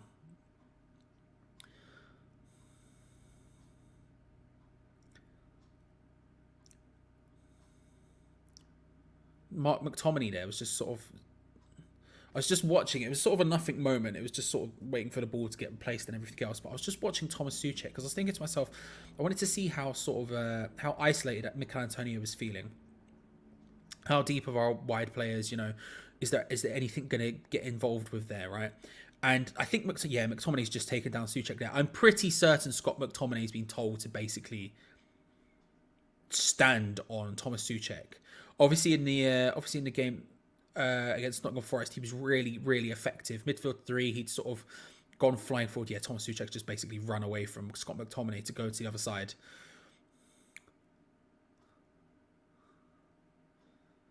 It's going to be a free kick to West Ham on the left-hand side. I wanted to see how isolated Mikel Antonio was and if fullbacks were doing anything and, you know, wingers and stuff where they were standing, because it felt like a game where you would just see Mikel Antonio sort of standing by himself. And I noticed whipped in from Emerson, looking for Souček, can't quite find him. Now Manchester United can come away with the ball, although a heavy touch from Garnacho to Declan Rice, who plays a emphatic and potentially OTT pass back to Areola. Ogbonna collects the ball from him and carry on. But he wasn't super isolated because Thomas Souček was sort of standing right next to him. And his sort of presence is going to be probably pretty important. Oh, nicely done from Ben Rama. Rolls to, lays off a nice through ball out wide to Ben Johnson, who fires it in. Oh, it wasn't bad. It wasn't bad. It was a bit too far ahead of Antonio. Probably wasn't happening. So Souček getting forward is going to be really massively imperative, I think, for us to make sure that Antonio doesn't look super isolated. Because again, we're not playing Bowen either. So we're playing a sort of system where he could potentially do it. Mikel Antonio gets the ball from a throw-in, turns around and hits a sort of half-volley cross as if he's the greatest football player who's ever lived. And it's basically a shot to the other side. Don't know what the point of that was. It's happened now. We move on. Yeah, but I think Scott McTominay's been told to sort of just keep an eye on Souček after his great performance against Nottingham Forest, because he was just standing on top of him, and then the second the ball came near him, he was all over him. We'll see how that battle ends up playing out. Declan Rice was a throw-in. We'll take it. It was OTT what he was trying to do, but we take the throw-in regardless. Bruno Fernandes instantly put pressure on us, making it awkward. Nicely headed on from Ben Johnson, to be fair, from Areola, who plays it nicely to him. Fornals tries to flick it into his path, can't quite make it work. Now Manchester United can come far. It's not the greatest start you've ever seen from West Ham. It's far from the Nottingham Forest start we had, I'll tell you that much.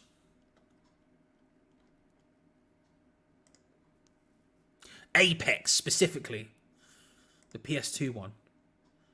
In his prime. You know? Yeah, me too. I'm really glad he's getting an opportunity, to be fair. Really glad. I really like him, and I think he is the long-term future at goalkeeper for us. It's just about finding him the game time, and I think he would have played in other cup games as well if he wasn't injured at the exact same time, basically. But I'm really happy to see him playing because I think it's important. He's still injured. He's training, but to be fair, when you've come back from such a long injury, it sort of makes sense that it's going to be a while until he's close. They ended up booting away De Gea there, just a little bit of pressure. They put themselves under Manchester United there. We almost managed to capitalise, but not quite yet. Makes sense that after such a long time out, he's going to continue to be out, for a while. Out wide to Garnacho on the left hand side, cuts inside, looking for a shot, hits it. Areola, easy save, close. Verkhorst just wide. Jesus Christ, that was close. How is my timer 5 seconds off? Ball gets played in. Garnacho on the left-hand side, cuts inside, hits a shot. Areola can only palm it away. Yeah, right, Workhorst is well offside there. Delo just lays it first time back into Workhorst, who, thankfully, it's wide regardless of whether or not wide, regardless of whether or not it was, you know, in the net, offside or not. It's fine. But yeah, bloody close. Scary moment. What a shout from Lewis. This is bad. Antonio is going to be like Brian McBride in FM 2007.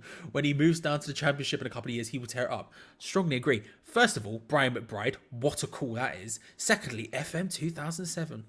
Championship manager. What a time to be alive. Lewis is big. Big. Thank you, Jonathan. I'll take that as a compliment. Don't know if it is one, but I'll take it as one, you know? Played out wide. Nice interception from Ben Johnson. Lays it forward first time looking for Mikel Antonio. Just can't get there before Varane. No, before Lindelof. But quick throw taken so we actually keep possession of the ball. Mikel Antonio looking to loft it in towards Souček. Gets his head onto it but can't quite make it work. All over Harry Maguire at the back stick there. Thomas Souček. My man turned into a T over the top of him. Him and Harry Maguire just having a little laugh about it after. It's not that deep, but flipping heck.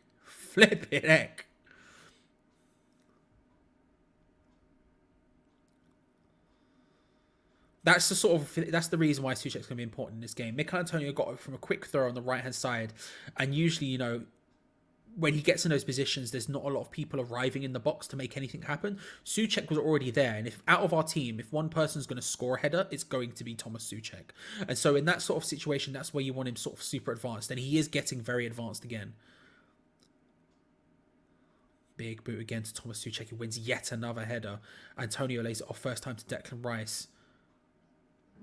Yeah, that through ball was way too much. It was too hard and just behind Lucas Paqueta. He couldn't pick it up. Ben Johnson can't pick it up. It's too far ahead of him. Declan Rice is trying very hard. Ooh. Thank you. I will.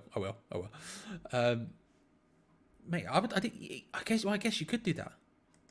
That was the first Football Manager game I played, I think, was 0102. On my old PC in primary school, I think. It must have been.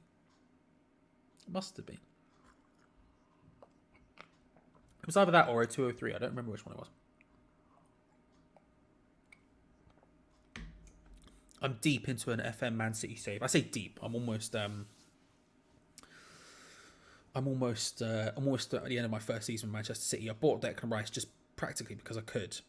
And he's just very good. He scored an absolute banger the other day. It was great. I should say, Chris, yeah, if you are using the links on there, make sure you have an ad block and VPN ideally installed. Especially, definitely ad block. You don't want to risk. If you're ever looking for a way to watch the game, let's say, even if it's not through Discord, even if it's through something else, if you're ever looking for a way to watch the game, I would highly suggest ad block as a thing. Highly suggest it, and VPN, like I say, if you can.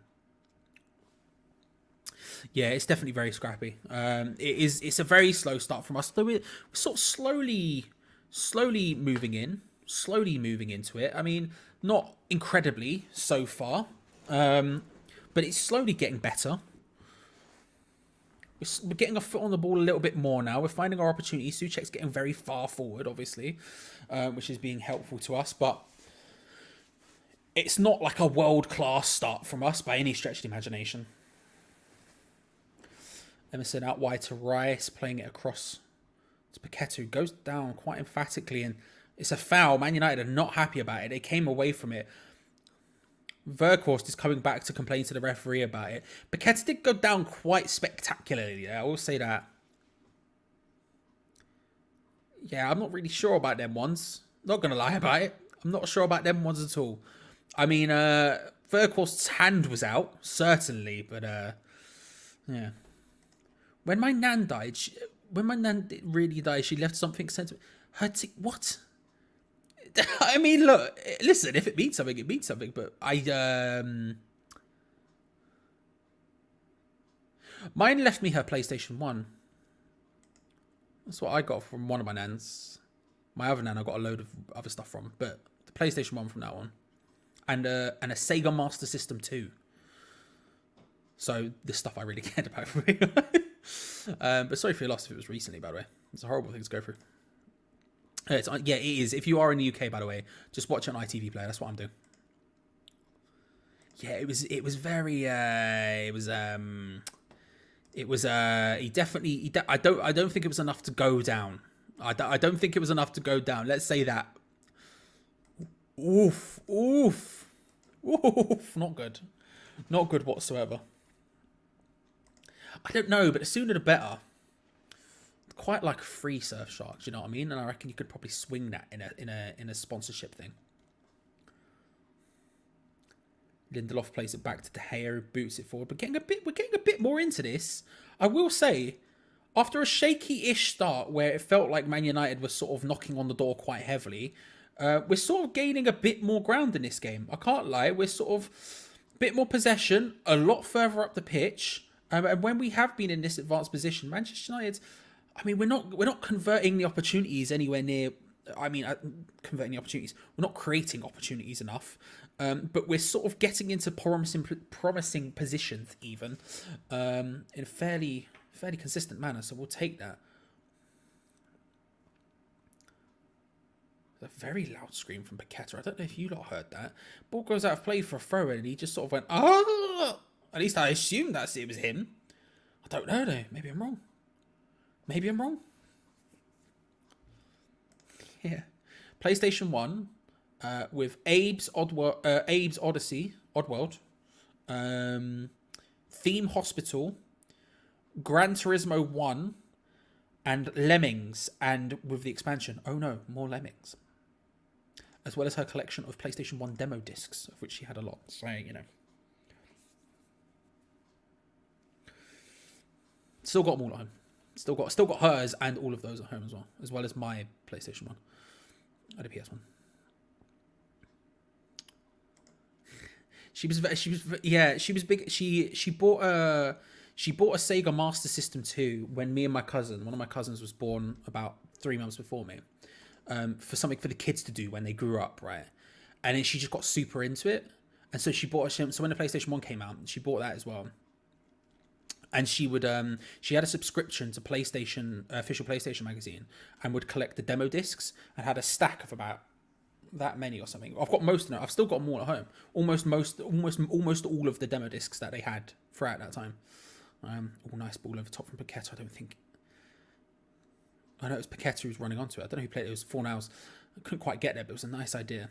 Lindelof has to cut it down, and we get a free kick, not a free kick, a throw and holder up the line. We'll take that. We're looking all right. It always comes up. When it's on. I don't mind the kit in general. I'm not super fan of it. I don't like how the orange doesn't continue to the back. I get why it doesn't from a design standpoint. Like the number, it would probably be in the way and it would be a bit messy and stuff. I understand that. But I don't like how when they're standing at the sides, you can see the orange just cut off. In general, it's not a West Ham kit though, is what I'd say. Not a West Ham kit, but yeah.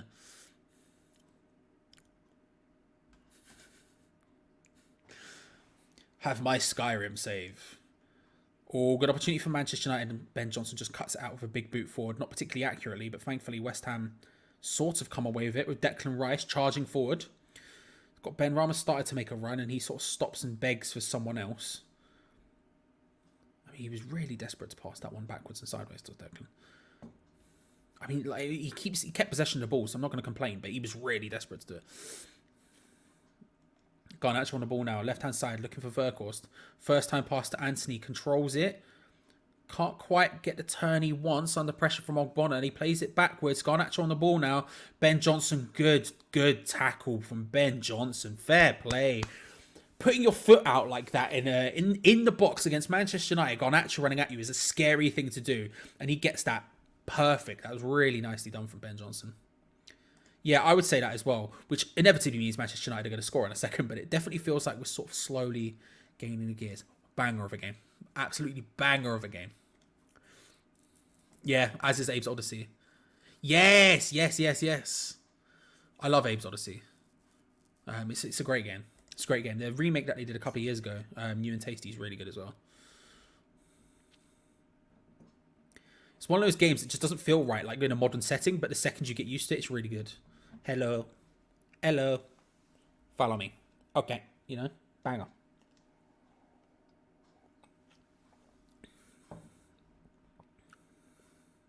Manchester United throw in, looking to try and quickly work their way up their left-hand side. Fail. Again, the game momentum swung back the other way now. And it feels a lot like the sort of opening 10 minutes where Manchester United were just sitting on top of us. Someone was saying, I can't see the comment. I was trying to find it a second ago. Someone was talking about the pace of the game. And it certainly does feel slow, which is kind of okay. They had some absolute screamers. Sometimes I go onto YouTube, just put the music on in the background when I'm working. I absolutely love it. I can't lie. Some of those songs, man. PS1 in general just had very good music. Wipeout, those games have bangers. It does sort of suit us, the slow tempo. It's sort of, but we want to be able to break a bit quicker. However, in the last sort of, from the Nottingham Forest game, we're not saying, oh, that's a great ball through to Mikel Antonio. He could be through. Mikel Antonio one-on-one with David De Gea. Good save. De Gea stands him up and then just gets the block. It's not awesome from Mikel Antonio, but it was a really good opportunity. Benrahma gets the control down and then hits a really nice through ball pass. Defense splitting straight through the middle of Maguire and Lindelof. And Antonio gets 2 touches before steadying himself. And he just is strong from David De Gea. Just puts himself out, blocks the leg and then his hand down. Perfectly done from David De Gea. Not a great finish from Mikel Antonio on the other side, but David De Gea is very good in those situations, to be fair. But it wasn't great for Mikel Antonio. However, it is a corner, and corners are always effective for West Ham. Well, let me relay that because I was getting a bit too far ahead of myself there. Corners used to be effective for West Ham. Whipped in this time. Looking for Suchek at the front post. Hits the side netting. He does well. I think we're slowly finding something. Slowly finding something. That's kind of my vibe. A little bit. I don't. Whether he gets into that situation is a different story, but does he finish it? You know.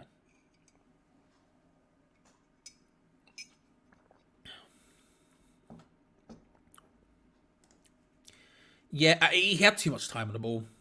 I've always said this about Antonio. I think when he has time to think things through, it goes wrong. You know? Anthony on the wide on the right-hand side tries to play it in. Good block from Declan Rice. I always feel like when Antonio has time on the ball to think about it, it goes wrong. And in that situation, he had a lot of time with the run, getting onto the end of the ball, and then with the finish to really overthink it. And it never happens for him when he does that. Antonio, when he's instinctive, is incredible. With finishing, with passing, with crossing, all that stuff. When it's instinctive, I want Antonio to have, ideally, as little time on the ball as possible. Because when he's in those situations, he's really nice. But that he just had too much time. It just wasn't going to happen. He just knew it wasn't going to happen.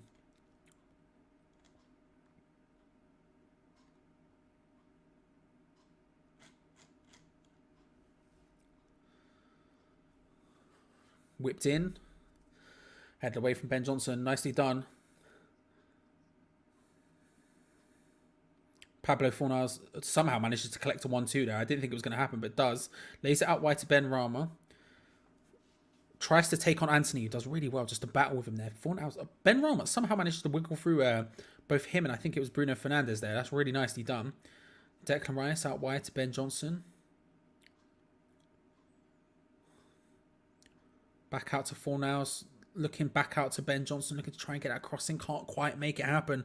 And Garnacho comes away with the ball.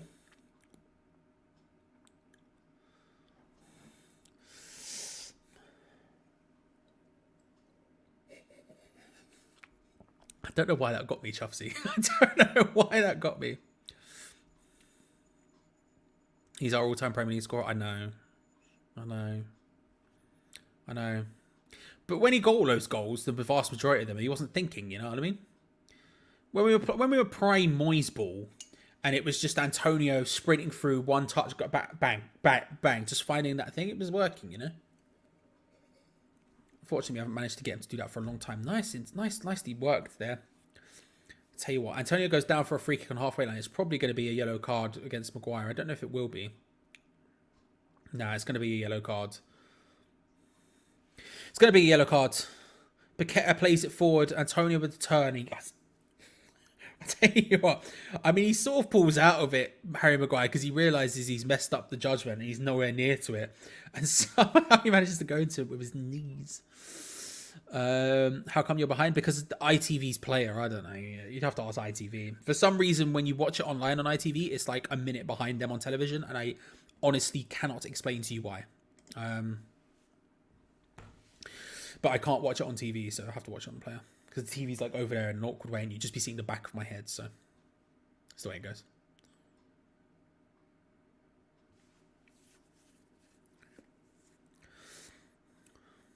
Ben Rama cutting inside, couldn't quite find Pablo Fornals. He's finding his way sort of very centrally. Oh, Paquetá does well. Nice layoff back to him. Hits it from range into the hands of De Gea. Not quite that. Not quite there.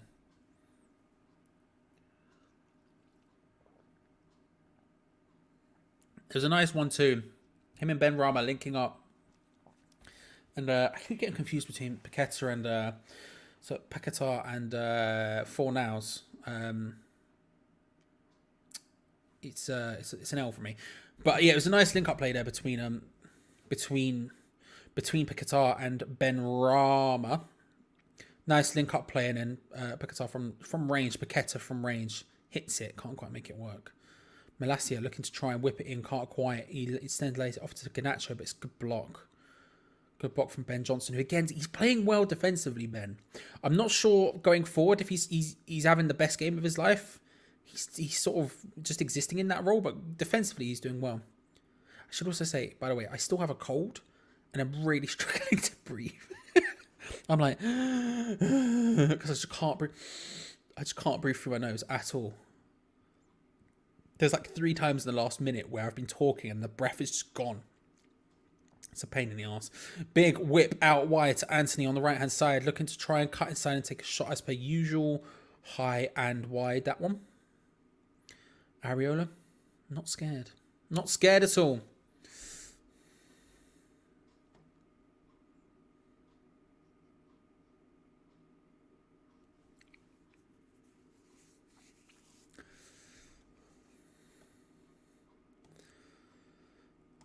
It's yeah. I don't even know, Lewis. If we get rid of, I don't know.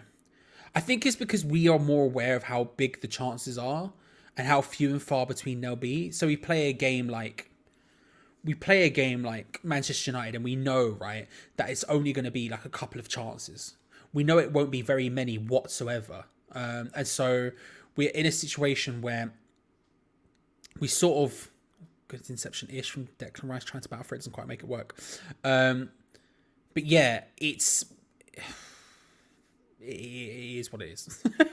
It is what it is. Like, we need to convert chances like that, but yeah. I know, honestly. It's an absolute nightmare. I was saying this to my girlfriend this morning.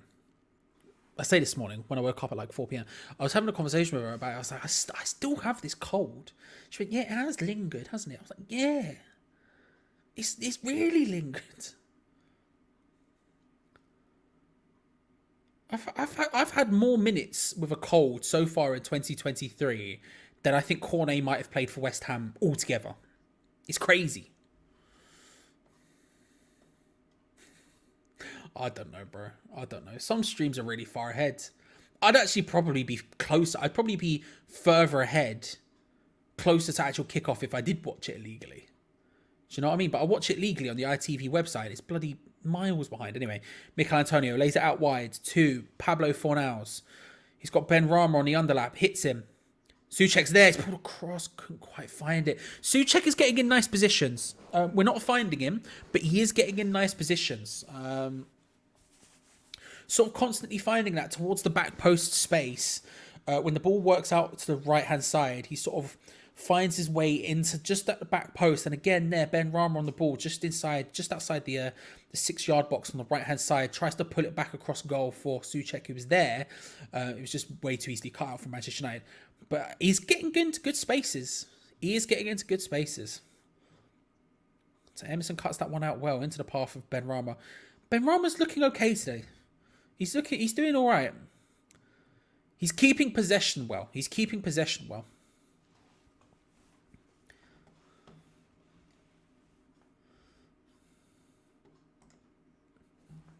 Sat, how are you, my friends? Hope you're well. Just woke up for work and going to listen while prepping. It's 5:17 a.m. here. Jesus. I'm sorry that this is what you listen to. I'm sorry that this is what you're hearing. Good luck at work as well. Good luck at work, son. Yeah, maybe that's what's happened. I don't understand the science behind it, but maybe that's what's happened.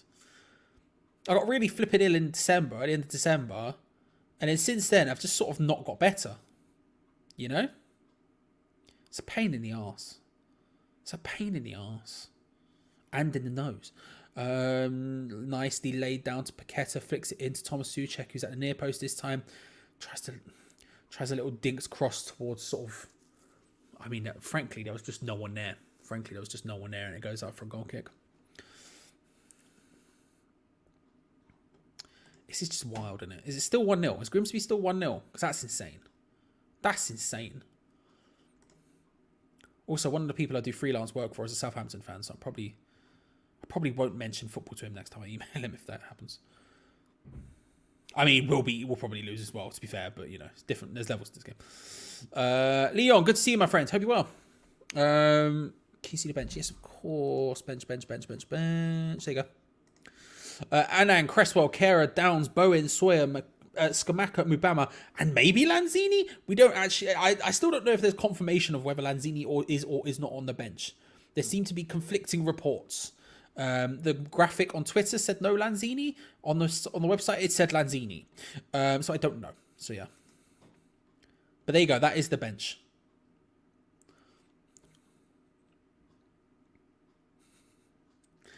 Yeah, you went for the little sand trap. Do you know what I mean? Making me want to play Tiger Woods PGA Tour 2004 now. You know? I'm really annoyed. I'm going to put this out here now, and I don't really care. I'm really annoyed. There was a bunch of the patrons, or some of the patrons anyway, who are in the top tier, who are in the group chat. There's a group, if not on the top tier of Patreon. By the way, patreon.com/HammersChat if you wish to support the channel in a big way. That's the best way to do it. Helps us out massively. Like, it makes a lot of things for us possible. And so, you know, first of the month, best time to do it, because you get charged now, and then when you get charged when you join and at the beginning of the month. So if you do it now, you get an entire month before you have to pay again. See, so now's the time to do it. Did I just poke myself in the eye? Yes, I did. A bunch of the patrons in the top tier, because in the top tier there's a group chat with me, got Geo Gonzo, and a bunch of the patrons in it. They went to play golf together, and I really wanted to go, but I just couldn't go at the time they were going. It's really annoying. I wanted to go. I want to get back on the course, you know. All Ben Rama does well, finds Emerson, fires it across the box, and there's just no one there to attack it. That's so annoying. That's such a good ball from Emerson as well. Ben Rama just comes flying forward, little bit of a drop of the shoulder, lays it off to Emerson nicely, who takes a touch and fires it into such a beautiful opportunity. Paqueta's there, Fornals is there, neither of them dart towards the box. Where's Antonio in that situation for a start? I mean, you could ask the question again, I guess, of Thomas Souček, because he would usually be in those spaces. But specifically, where was Antonio? I need to watch the replay about 3 more times to find him, but it's a glorious opportunity. Just played directly through the corridor of uncertainty. Annoying.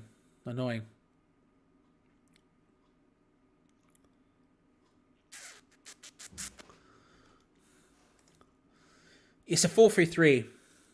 It's a 4-3-3, Lee. So, you know, you've got Johnson at right back and Emerson at left back. You've got a midfield three of Souček, Rice, and Paqueta, and then you've got a front three of Antonio, Fornals, and Ben Rama. Free kick to Manchester United about 35 yards, maybe 40 yards away from goal. You've got and when as it comes down to positioning, Ben Rama is playing on the left, Fornals is playing on the right, offside of Antonio. In the midfield three, you have Declan Rice just sort of sitting a little bit deeper than Paqueta and Souček. Paqueta's on the right, Souček's on the left, but Souček tends to get very, very far forward when we're on the ball, almost playing alongside Antonio in that sense. But yeah, 4-3-3. 4-3-3. Big ball into the box from Manchester United, nodded back towards goal. Hit. Bloody hell, block from Thomas Souček in the 6-yard box. I think Areola had it, to be fair, but bloody hell, that was close. Malacia on the ball at the back, just under a little bit of pressure from Declan Rice, who decides to step off for some reason. Don't know. I'm trying to fight the confirmation bias in my head of Declan Rice trying too hard. Emerson, Nicely done into Declan Rice. First time to Paqueta, who finds Antonio. Just a little bit over Antonio, but it was nice try. Oh, bloody hell. David De Gea with an awful pass outwards. Lands directly at the feet of Pablo Fornals. Mikel Antonio takes on Lindelof, hits it straight into the hands of David De Gea. Straight into the hands of David De Gea. Antonio pressing, Lindelof trying to get around to De Gea, whose pass out was awful. It was laid into Mikel Antonio, who takes on Lindelof, hits it with his weak foot. You know.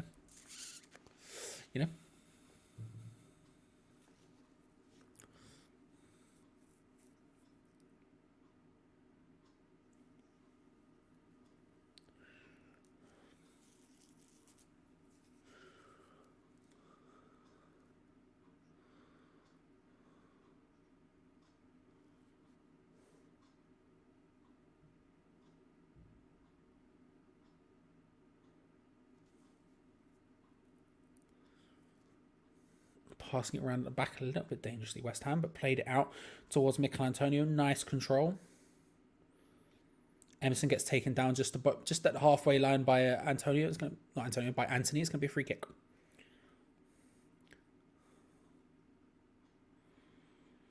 Anthony annoyed. It's a basic free kick. It's nothing that deep.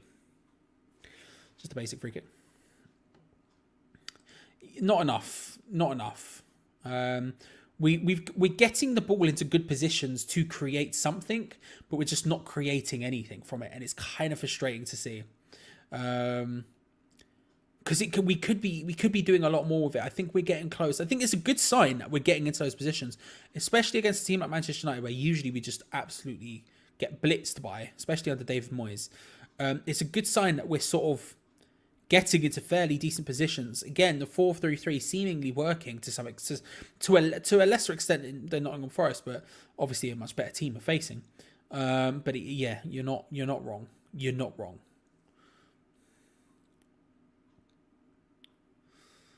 West Ham passing it around a little bit too casually there. I think it might have been a Gerd who just the pass outwards was just a bit awkward, and Manchester United can come away with the ball. Anthony down the right-hand side, trying to find his way into a crossing position. Instead, lays it back to Dallo. It's good defending from us, just pinching them at the side, forcing them to have really no options apart from basically just going backwards again. Miliacia lays it short to Garnacho, tries to turn. He tries to turn Ben Johnson, who just does really well there. Good work, Ben Johnson. Manchester United fans are claiming that's a foul, and I can't see it. Ben Johnson just puts his arm across him and just bullies him off the ball. That doesn't feel like a foul to me. That feels like quite a 50-50, and he's just been absolutely done in by Ben Johnson. Ben Johnson, who's continuing his decent form. I think he's playing all right today. Defensively, he's playing all right. Going forward, lacking a little something, but that's just Ben Johnson, right? He's not the most attacking fullback you've ever seen in your life, which is probably a kind way of putting it. He's not great at it. But defensively, I think he's having another good game today. Anthony does well to take it on the inside, tries to find a pass to Fernandes at the far post, finds Garnacho instead, who hits a shot significantly over. Be interested to see the stats. Let's have a look. I want to have a look at the stats while we see that replay. I want to see how many shots Man United have had. I'd like to see where they were as well. So shot-wise, I can pull this up actually. Where's the button? Shot-wise, Manchester United, you can see here, I've had 6 compared to West Ham's 7. I've had 7 compared to West Ham's 6. And on target, we've actually had significantly more shots than them. What I do want to see is where their shots are coming from. Let's take away all the West Ham's. Yeah, only 2 of them inside the box. It felt like a lot of them were coming from these sort of ranges. Whereas you can see are getting a much higher percentage of them in the box, especially towards the centre. And you can just see Manchester United's all over the shop when it comes to areas. They're not exactly, the shots aren't exactly very close, not exactly very close, which is interesting. Yeah, but you can just see here just how little we sort of get in the box. I mean, look, Manchester United aren't exactly getting huge amounts of opportunities in the box, but you can see at least starting to move there. We very heavily down this right wing, but yeah, I don't know. They've been sat. They're sat relatively. I don't know. I'm relatively happy with how this is going. I can't lie. I'm relatively happy with how this is going.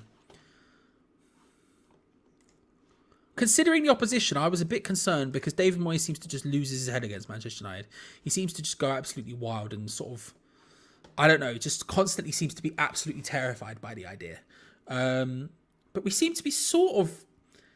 I think Manchester United probably created the much. Have they created the better chances? I don't know. I don't think we are. I don't think we are. Yes, there's a strong wind, strong northerly wind. Been in that one if it's strong northerly winds. I don't know. I think we're doing all right. Yeah, James is saying the same. I think we're doing all right. Considering who we're facing, I'm pretty okay with it. Whether or not this is going to get us a goal, I don't feel like it is. But whether or not it's going to get them a goal, I don't think it is. I would prefer this not to go to extra time. Mainly because I'm tired. But, you know, I think it's going all right. I think it's going all right.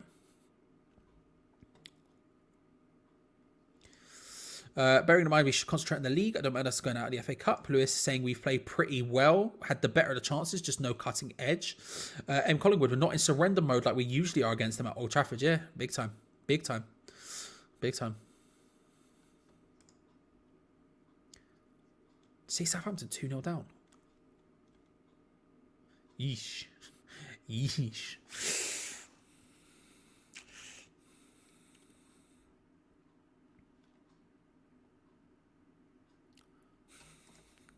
That's a good point. Thank you very much, M. Collingwood. M. Collingwood is very correct. Immaculate Pasta, although I can't say Immaculate Pasta is mine. I should say Immaculate Pasta is Paddy O'Brien's.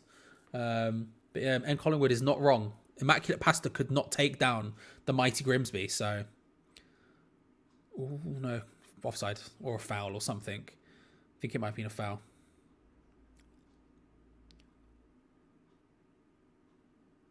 It's going to be a handball, but a free kick to us.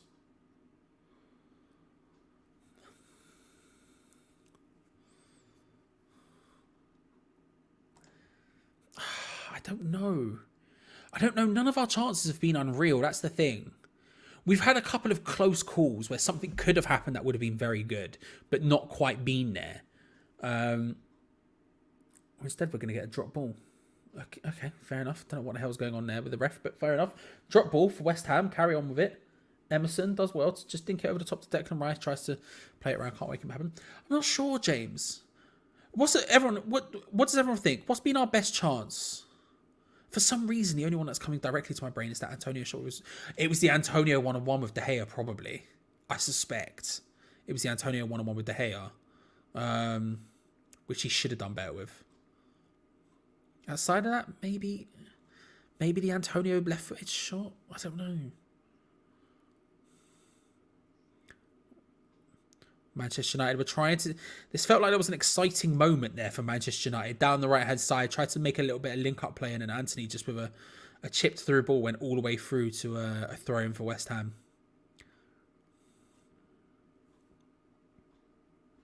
Antonio 1-on-1, the 1-on-1. Yeah. Why are you behind us on ITV? There's YouTube lag, but more importantly, I am watching on ITV. I'm watching on the ITV player online. But for some reason, when you watch on the ITV player, it's like a minute behind. And I honestly can't tell you why. I honestly cannot tell you why. But I can't watch it on TV. Where I'm sitting, I just can't watch it on TV. It's just not really plausible. So, I just have to watch it on player. Antonio does well there. Tell you what, goodbye Dallo. Enjoy that. Hope your ankles are okay, lads. Finds Ben Rama. On the left-hand side, takes it past Scott. Well, tries to take it past Scott McTominay. Paqueta in the centre. Couldn't quite find the space to pull off a shot. But thankfully, we maintain... I was going to say we maintain possession of the ball, but it's actually half-time. Half-time. Half-time,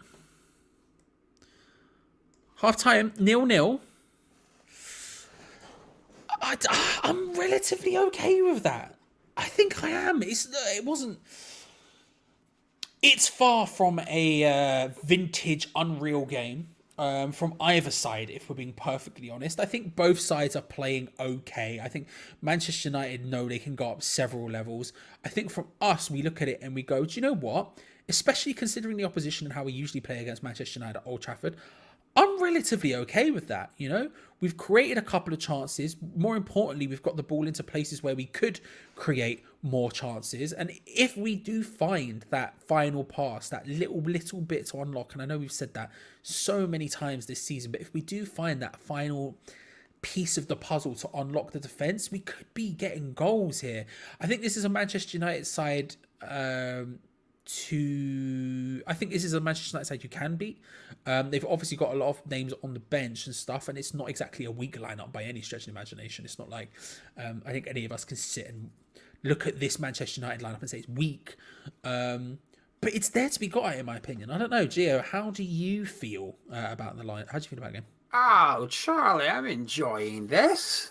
Go on, talk to me. I think we're playing really well. I think everybody's having a good game. I think Emerson's looking decent. The centre-back's looking comfortable.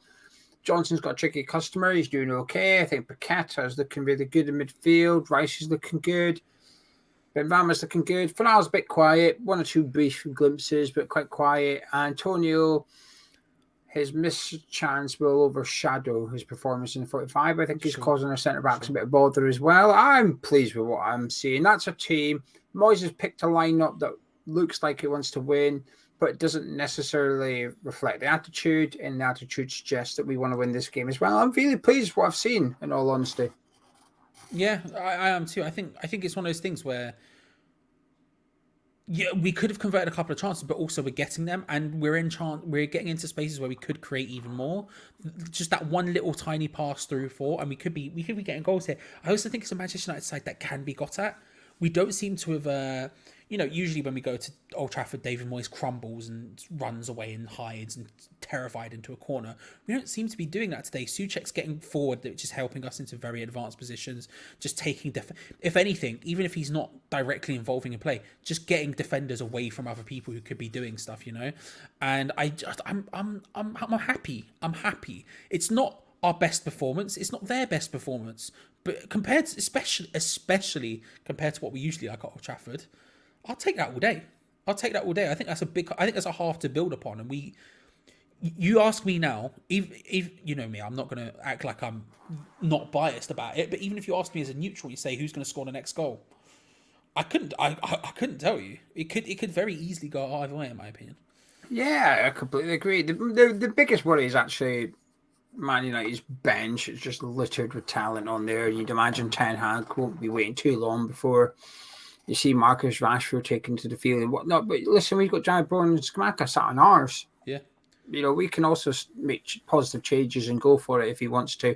And I think he does want to. I think if you're going to play this, arguably our strongest 11 that's available, Bowen's got a bit of a knock. That's why he's on the bench. You can dispute the Antonio Scamacca one. I understand why he's gone for Antonio. So I think in Moyes' eyes, he's picked his strongest available 11 to start tonight. If you're going to do that, you've then got to do the bench as well. You can't play the starting 11, go for the game, and then not make really positive substitutions. If you're either in or you're out kind of thing.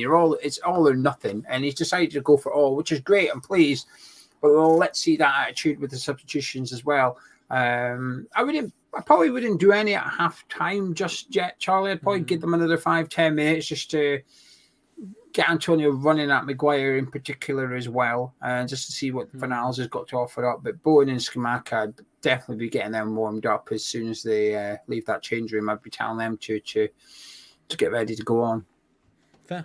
All right, I'll be back in a minute, Jim. Cheers, Charlie. Let's see what you're all saying. Jen says that Paqueta's very good. Hope he keeps going.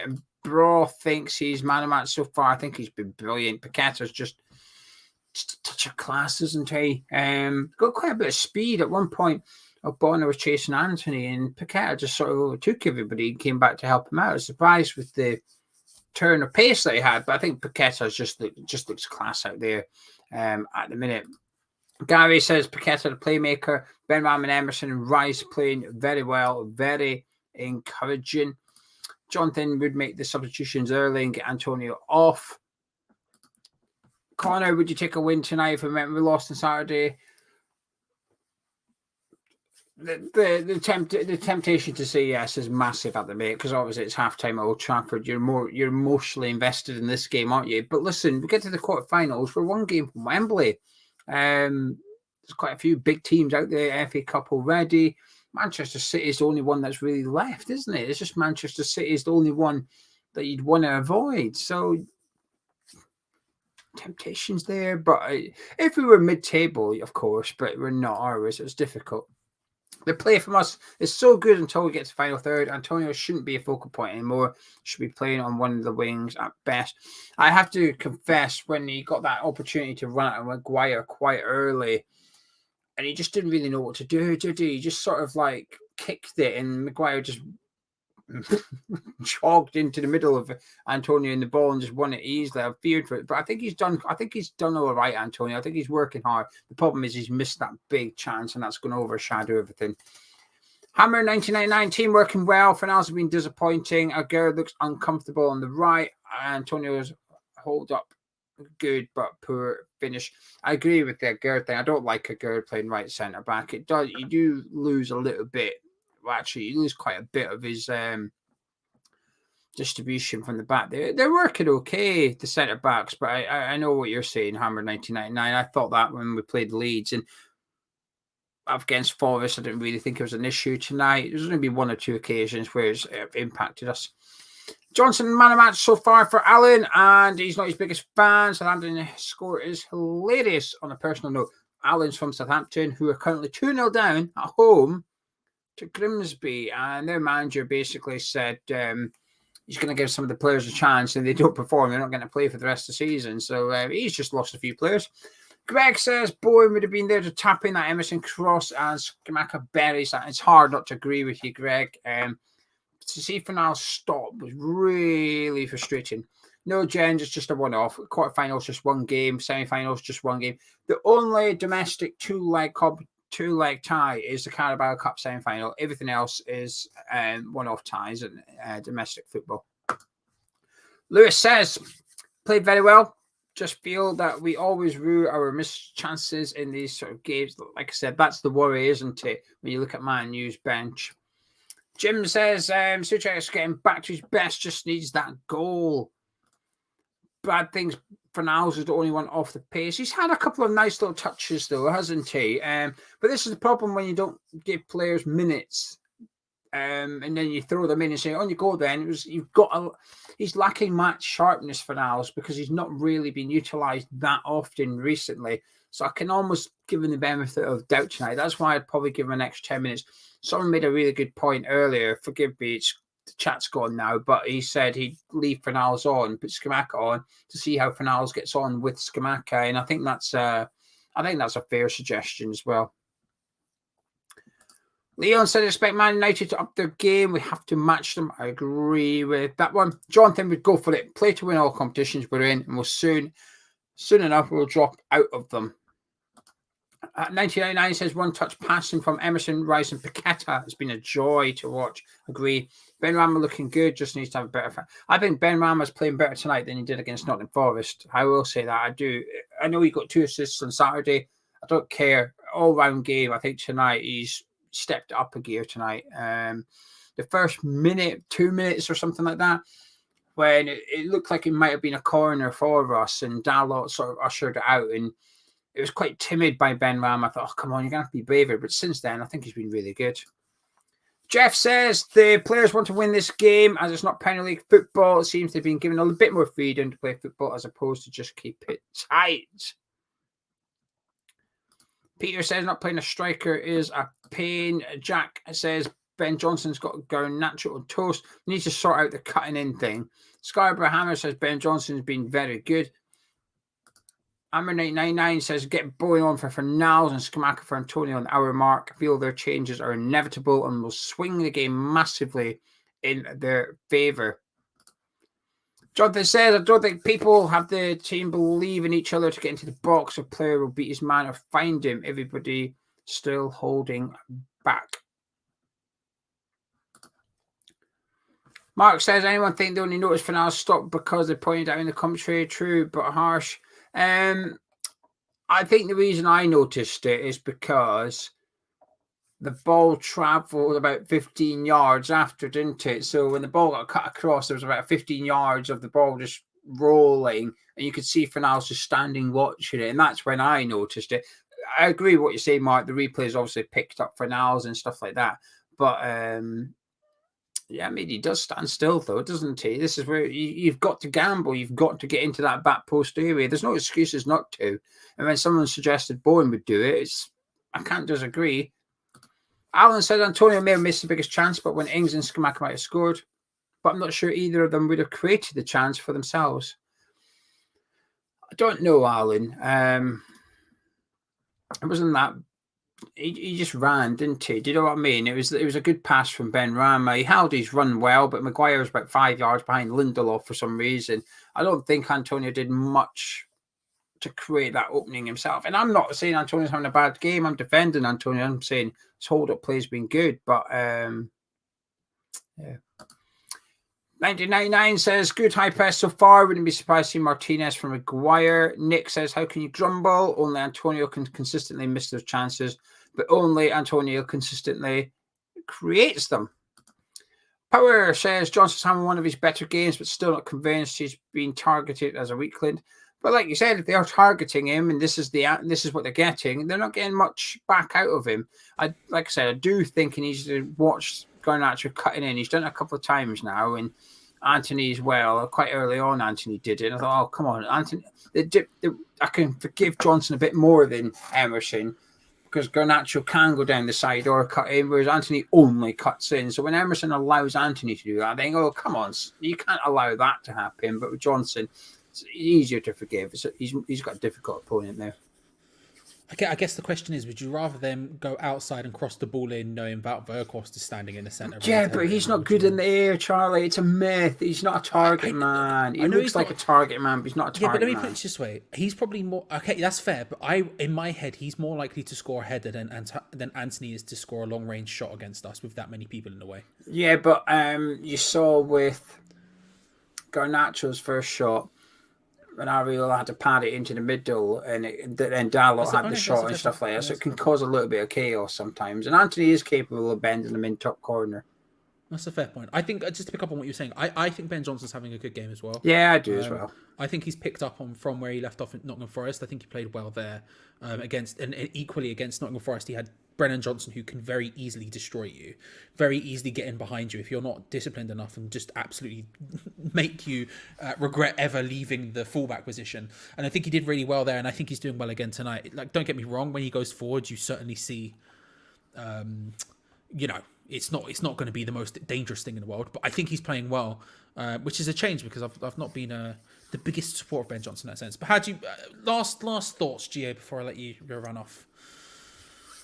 Final thoughts. I still think it's going beyond the 90. I still think we're going to have extra time tonight. I think it'd be a case of... It does go to 90. It does go extra time. Yeah, it plays to the finish. There's no replays to ease congestion in the fixture list, which I think is a really good thing, by the way. I like it going to the finish tonight, because would we play a strong team tonight if we knew there was a potential replay in a couple of weeks' time? I'm not convinced. That does possibly have an impact. So I think you're seeing the benefits of it. It's quite a strong Man Utd team. It's a strong West Ham team. It's justified, I think, scrapping the replays.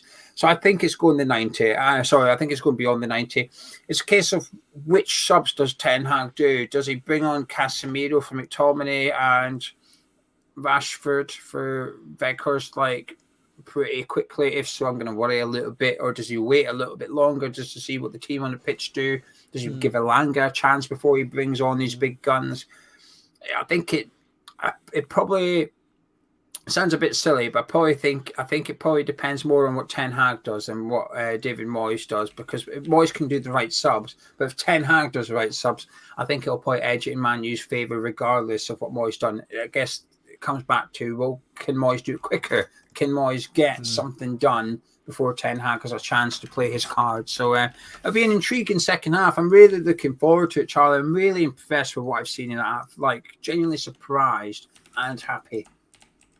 Yeah, Casemiro is coming on. It doesn't look like West Ham have made any subs, but Casemiro is coming on. So I'll let you run. Thank you very much, Gio. I massively appreciate it, sir. See you at full time. And while Gio runs off, I would like to say a massive thank you to Coinston for the 20,000 IDR, which I believe is Indonesian. It's not rupees. It sounds a bit like rupees. I can't remember what it is. To be clear, I also can't remember the conversion rate.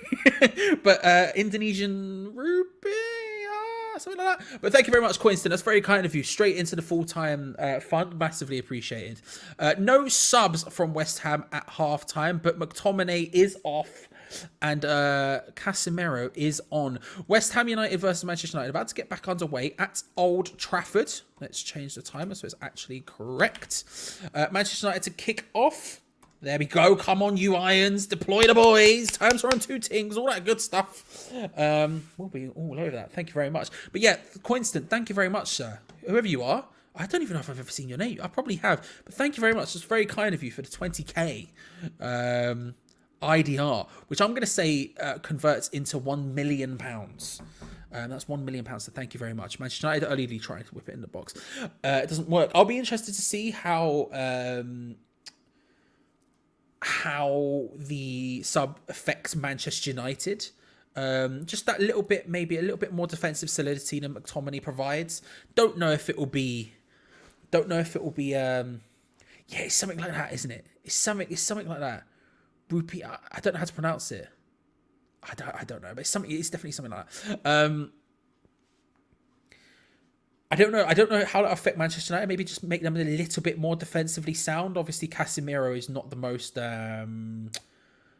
gifted player going forward. Let's say a great player, an unreal player. I've loved him for a long time, but obviously his passing, everything else isn't like his greatest trait. It is very much his defensive solidity, instantaneously. An awkward pass from him puts Anthony in a bad position, who then tries to back heel it straight into the path of one of our players, and we can come away with the ball. We are forced all the way back to Areola in the meantime doing it, and we win a free kick just outside the area, but we'll take it. We'll take the ball. Arsenal McTominay? I don't think he was playing too badly, to be fair. If we're being 100% honest, I don't think he was playing too badly, but it is what it is. It is what it is.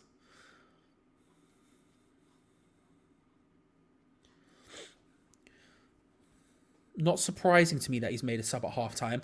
Not that Manchester United were playing badly. I think Manchester United were playing. I think they were fine. But realistically, obviously Ten Hag loves a change. He loves a change, and David Moyes, let's just say, doesn't.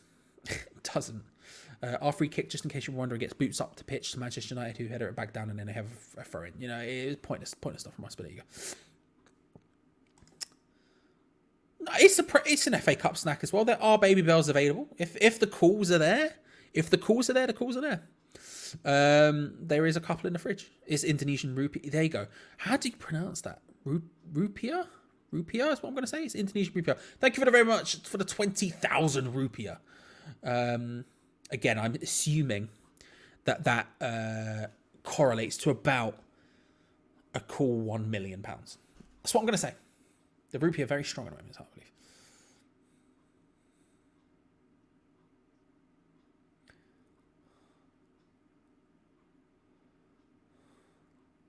Declan Rice collects the ball off the header from, I think, Thomas. It wasn't Thomas Suchek, it was someone else. Paqueta lays it down the line towards Mikel Antonio. Good in position. It was a nice idea to try and backheel that into Paqueta. There wasn't a lot of people around to do anything with it, but it was a nice idea. Manchester United tried to come away with it. Sabitzer, who I've barely seen since that initial shot, tries to find a ball around the back, but just doesn't quite manage it. It's interesting there. I really haven't seen much of Sabitzer at all. Or Paqueta looking to try. He tries to just stab the through ball to Mikel Antonio with the outside of his boot. It swerves a little bit away from Antonio as he's turning. Can't quite make it happen. And now Manchester United can come away with the ball down the left-hand side with Garnacho.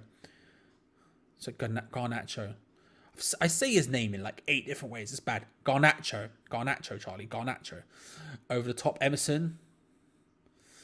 He manages to stop Bruno Fernandes from getting the ball. It definitely goes out for a corner kick to Manchester United on their right-hand side, but he does well enough to at least stop them from getting a ball in. It's going to be a corner that will allow Slabhead to get forward. Always a scary moment where big Slabhead comes in. It's going to be a cross from the right-hand side from the corner kick for Manchester United. Got some big boys in there. He decides to take it short. Back to Sabitzer.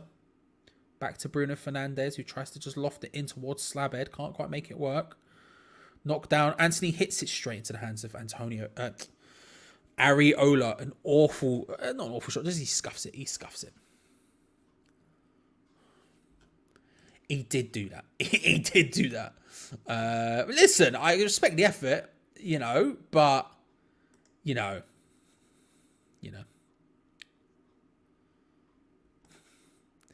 That is kind of crazy to think about a little bit. It's a little bit crazy to think about, but you're not wrong. You're not wrong. I'm also really, I don't know if you've all probably noticed, but I've really struggled today with Antonio and Anthony as names. You know, I thought the Johnson situation last week was going to be bad, but this is the one that's really struggled. Souček links up with Declan Rice, lays it out wide to Pablo Fornals. Nice run. Big crossfield ball by Pablo Fornals out wide to Said Benrahma, who takes on Dallo, whips in. Souček's at the back post, headers it down. Ooh, but tell you what, good reactions from De Gea. Had to get down quickly there and just hook it out. Declan Rice fighting with Wout Weghorst, manages just about to win it, but it was close. It was bloody close. Harmony, how are you? Harmony is a wonderful person who sports leads and is one of the mods over at the Disabled team. But Harmony, how are you? I haven't seen you about today. I didn't notice you in the chat. I apologise. Ooh. Weghorst hits it. High and wide. We'll take that. There was a moment there where it looked very dangerous. Weghorst did hit it, but not quite. After half time. Listen. I know you ain't a fan, all right, of Manchester United for obvious reasons, and I can't say I'm particularly keen. But you know, also there's been a lot of talk about Erik ten Hag this week. A lot of talk. But you know, whenever I've seen him bad, he's a good player, but. I don't know. I haven't seen. To be honest with you, I haven't seen him play for Manchester United yet. This is the first time I've seen him play for Manchester United. I think he just hasn't been doing it. You know, he's just been a bit anonymous today. Listen, it happens. It happens. You know, when you're get it on the old OF OnlyFans very frequently. All nice quick throw in by Ben Johnson, not Foster. Sorry, down to Pablo Fornals, who tries to drive it in. It's hooked away from Malacia. Ben Johnson, he's a little bit tentative when he goes forward, but it does sort of help in certain situations like that with a quick turnover. He was stood far enough away to where it makes it happen. I tell you what, Pablo Fornals was just absolutely bundled off the ball there by Malacia in a big way. Nowhere near a foul. It's good 50-50 stuff, but yeah. Anthony trying to find some sort of way past Declan Rice, who just sort of hangs him off for ages to the point where he got so annoyed that there were no options, he started raising his hands. Oh, that's a good one too. Sabitzer trying to flick it in towards Fernandes. Nathan Agard there, just trying to stop Fernandes from getting any further forward. It goes left, it goes right. It was nice 1-2 play between him and Sabitzer. And again, can't quite get his header onto it. And Nathan Agard, no F, coming into full gear there, stopping it.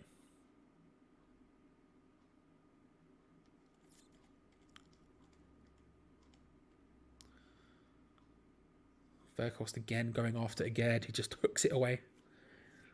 Benrahma's poor control looks like a nice pass in that instance. And Emerson tries to dink it forward for Thomas Souček, who battles for it. And don't really know how we've managed to win a throw-in from that, but we'll take it. We'll take it. They're talking about Paulo Di Canio. It took them until, what, 53.5 minutes to start talking about him? But there we go. We're hearing the Paulo Di Canio chat. Fair enough. Oh, it somehow carries on. Souček somehow managed to carry that on and then lays it inside Benrahma. This is a really good opportunity. Benrahma hits it. Oh my days.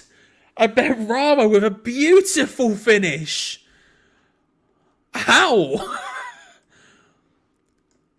Man United are going to be very angry at that because they thought it should have gone out for a throw-in and it didn't. And everyone sort of stopped, including the West Ham players a little bit, just assuming it went out. Everyone apart from Thomas Souček, who controls it on the line.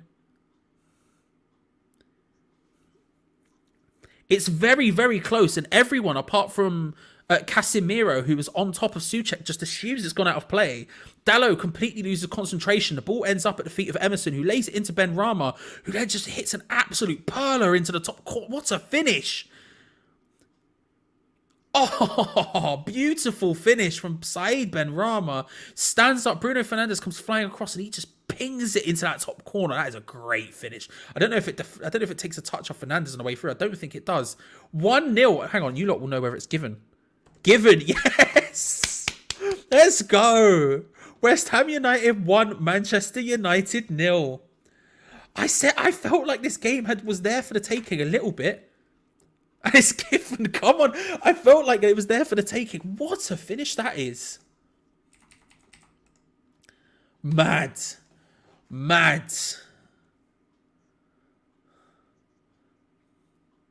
That's why you play to the whistle. It's one of those. Marcus Rashford instantly coming on for Manchester United. This is why you play to the whistle, man. Like, don't get me wrong. It's one of those situations where, like, everyone apart from the two people who were right next to the ball in Souček and Casemiro thought the ball had gone out of play. Literally everyone else stopped, including Ben Rama, Emerson, who gets the assist. But yeah, Manchester United just switch off. Dalot lets Emerson get into the space, pulls it back for Ben Rama, who's found himself a little bit of space, given the fact that Manchester United are all over the shop because they think it goes out, and he pings an absolutely beautiful shot into the top corner. Mate, we will be taking that all day. All day. Play to the whistle. Play to the whistle. And VAR say it didn't go out of play. So there we go. And we've done well here. It's not like Manchester United have been significantly better. As we're going through the stats at half time, they've had one more shot than us, but we've had twice the amount on target. Do you know what I mean? It's not like this is one of those. This isn't a smash and grab. Now, I'm not saying Souček with a foul just outside the area. Casemiro takes it quickly. It's not like this is a smash and grab by any stretch of imagination. This is just a solid performance from us so far. All day, all bloody day, Draconian. All day. You know? Anthony lays it short to Sabitzer. It's a nice pass into Fernandes. They're looking to try and line it up. Malacia from range was never going in. Was it really, if we're being honest? If we're being honest, was never going in.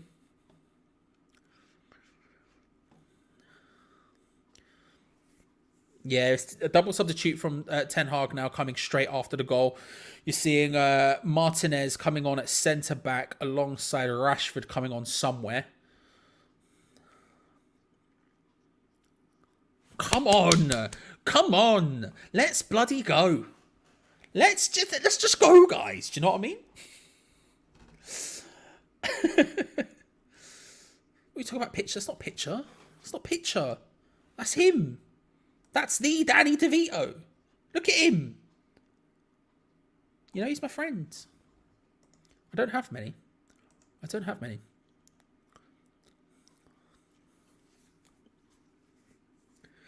So Anthony coming off for Marcus Rashford. I didn't see who came off for Martinez there. I was talking about Danny DeVito. These things happen.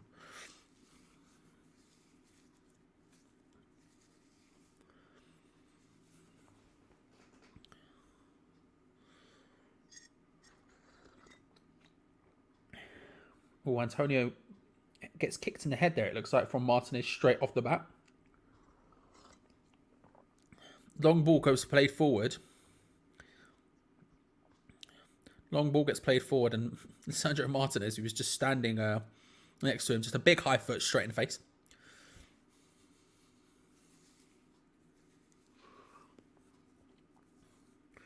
Interested to see where Rashford comes on. All bundled in there. Ooh, Fornals. It came out very quickly to Fornals, who I'll be honest with you, don't think we're shooting. The ball gets played out to him by Angelo Ogbonna, just a dink over the top. Lovely stuff. Pablo Fornals, I don't think he's shooting. I think he's probably driving it across the box or across. Maybe a slight touch off Garnacho on the way through. But it goes just wide. Close, though. Close. It's wild. It's like a different guy. It's like a different guy. Mainly because we're playing well. It's the big difference. But so far, so good. So far, so good. Very much so. We'd be taking it all day. We'd be taking it all day. So I know I keep saying that, but I'm just like, yeah. Listen, again, if the people call for it, the people call for it. There are bells. There are enough bells in to have bells today. You know? You might be able to rest players for the FA Cup. You can't rest the bells. They do exist. They are in the fridge, but it's if they get called enough for. Played out wide to Garnacho on the left-hand side. He's up against Ben Johnson, who stands him up really nicely. The ball ends up getting fired across scarily, but Declan Rice managed to get the block, and West Ham come away with it relatively quickly. It looks a little bit dodgy. Ooh, Malacia, a little bit lucky. There was a moment where he almost skewered Lucas Paqueta in the gut with studs. Thankfully, it doesn't happen.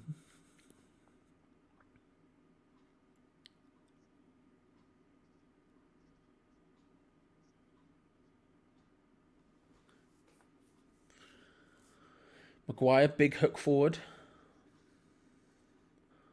Bonner carries it down, big ping across from Manchester United. Garnacho fires it across the box. Save from Areola. Save from Areola. A little bit of a wake-up call minute potentially there. It was close. Nicely worked from Manchester United. They need it to be sped up, because the longer they take, the quicker we can get back into our, or the more likely we are, I should be able to say, to get back into our defensive shape. So they do need to up their tempo a bit, and that's exactly what they want to be doing. Quick first-time passing, you know? Because the Manchester United players are good enough to do that. The Manchester United players are good enough to play first-time passes like that consistently.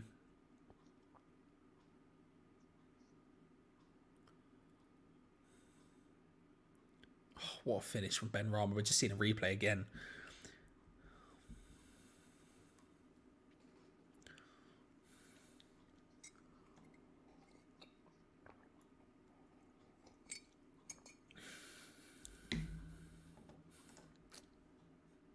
Listen, I wish harm upon nobody, okay?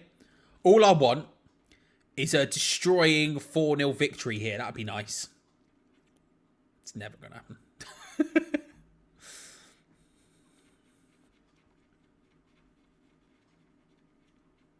Played all the way back to De Gea, and pressure from West Ham, making him a little bit concerned. They're bringing up Canio again. About 10 minutes later.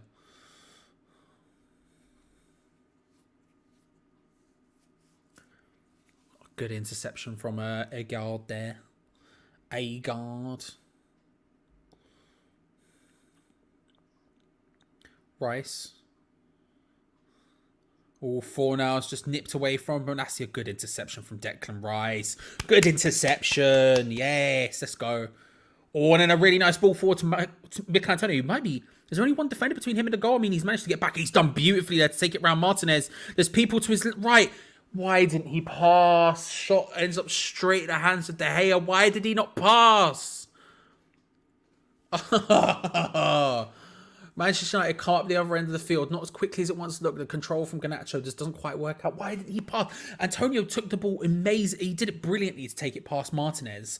And he was essentially one-on-one. Well, I say he was essentially one-on-one, but it was at such a tight angle that it wasn't really a great opportunity to take it, and yet he had 2 people, I think Ben Rama, and I'm not sure who the other person was, my guess would be Thomas Suchek, running alongside him to the right-hand side, and he has options. Just lay it off, man. That was awful.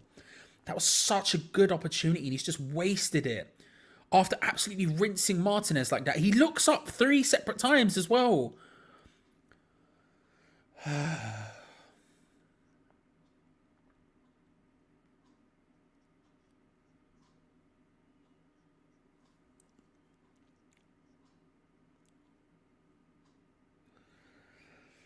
Lee Dixon on commentary just said that De Gea looks like he might have hurt his arm during the save of Antonio's shot. Who's their backup goalkeeper? Oh, they have Tom Heaton on the bench, don't they? Big spread across the field. Looking for Ben Rama on that left-hand side. Is it just Tom Heaton, or do they have a second goalkeeper on the bench? It's just Tom Heaton, I think. Let me have a look. Yeah, it's just Tom Heaton. Okay. I'm going to be against that if that had to happen. Not going to lie. Not going to lie. Oh, it's nice control from Garnacho. Tries to get away from Ben Johnson. Good defending. Good defending from Pablo Fornals. Getting a block.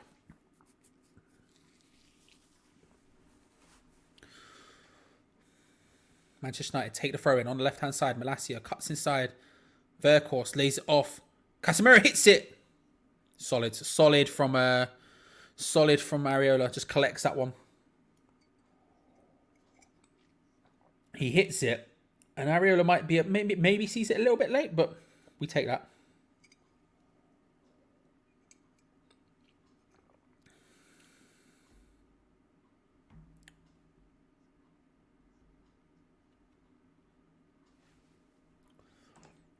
Antonio one-on-ones. Honestly, don't remember the last time he scored one. I know, it's crazy, isn't it? That's 2 in this game he's fluffed as well. It might have been when he scored 4 at Norwich. It was a lovely day out at Norwich. Sunny day out at Norwich. Train my guy. Yeah. I think, as I said earlier, Jamie, I was saying earlier, I feel like when he has time to think, he never does the right thing. Antonio is such good instincts. Oh, that's a good ball from Fernandez. Oh, bloody hell, that was tight. David Moyes is getting very squeaky on the subs bench, I would suspect, at this point, because there's a couple of times where it's being fired across. Good to see you, by the way, Jamie. I hope you're well. He's fired across, and it's getting close. There's been a couple of close calls. I suspect if he isn't thinking about changing stuff to 3 at the back, he might be very soon. Looking for Rashford in the D. Sabitzer hits it, deflects up to Garnacho, collects it, hooked away big from Ben Johnson. But yeah, I feel like when Antonio has time to think, he always makes the wrong decision. So that's a second one-on-one where he's had time to think about it and has completely fluffed his lines in this game. As Gio said at half-time, and I agree with him, I think he's playing well in other aspects, and the fact he's doing stuff to get to those positions is really good. I mean, he rinsed Martinez there, rinsed him to get that opportunity for himself, but he should have passed it, and instead, poor from him.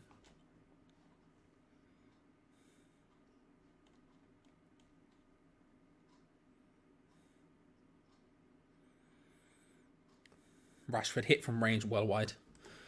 I'm just a calm person, Harmony. I'm just a relatively calm person. You know? I don't tend to... I tend to be pretty calm during matches, you know? People who have been watching these from the beginning will know that I'm just constantly a very calm person. You know?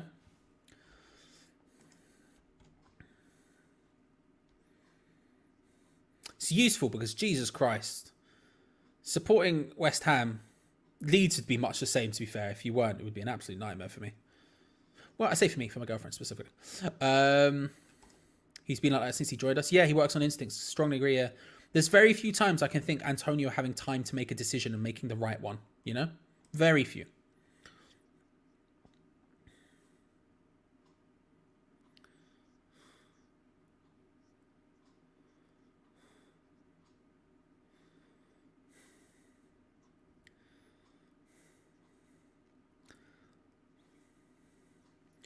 Shout out Marcus Rashford. Bell. Couple of calls for Bells.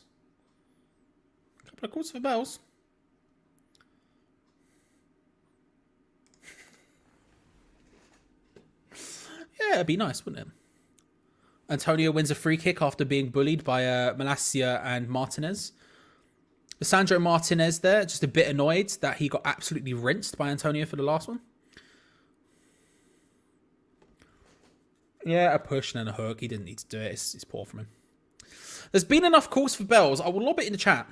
I should have grabbed one at half time. That would have been smart of me. I'll lob the bell poll in chat now.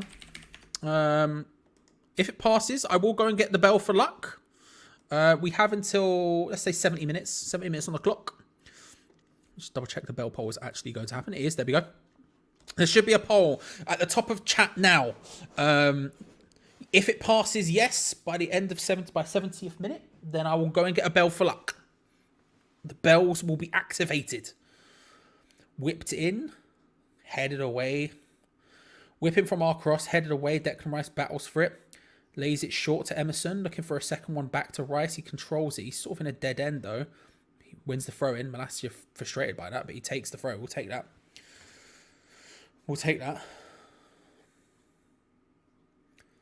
Declan Rice is giving a lot of instructions right now. Declan Rice pointing left, right, and centre.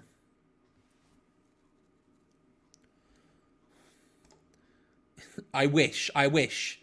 Listen, Jonathan, if I may, I apologise if I can't, but Jonathan, You might find out in a minute if the poll passes. I wish if we had Snickers. Trust me, I'd be getting very heavily involved, Sumo. I love a Snickers. I love a Snickers. It's up there with some of the best chocolate, but I don't have any, so I can't. Otherwise, I would. 20 seconds left, or 30 seconds left, sorry, for the Bell poll. Maguire lays it forward.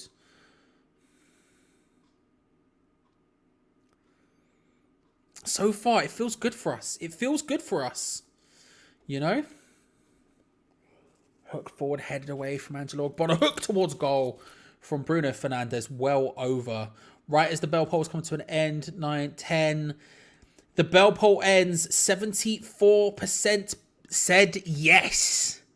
74% said yes. So I'm going to go and get a bell. The bell shall be active. Hang on a second. Oh, while I go. Where is it? Where is it? Here you go. Danny will keep you company. Give me a second. I'll be back in a second. I'll be back in a second.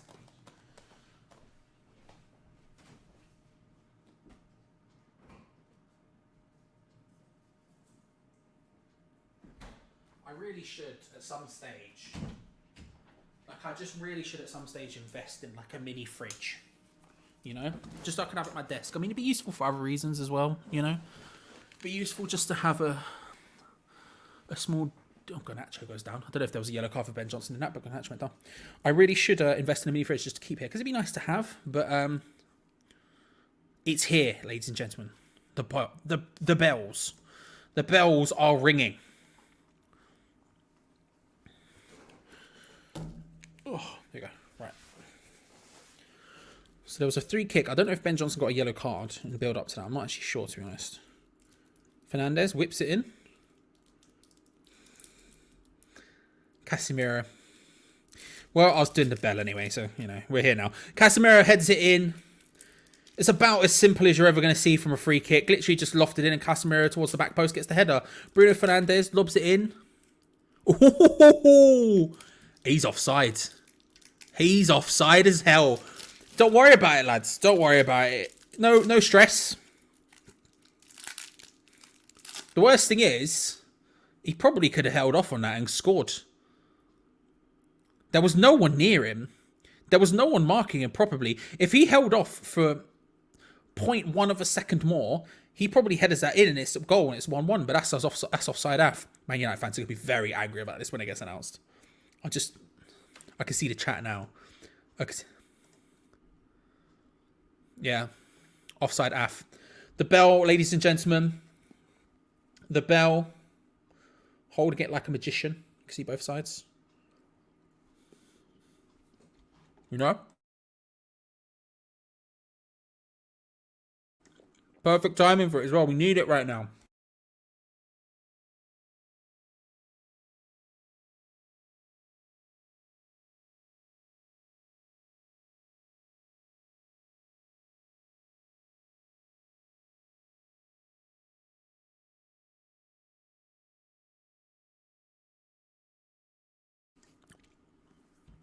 There we go.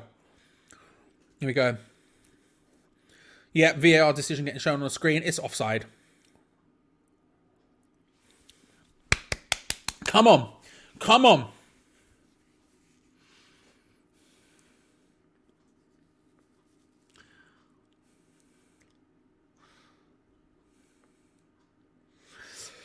Come on.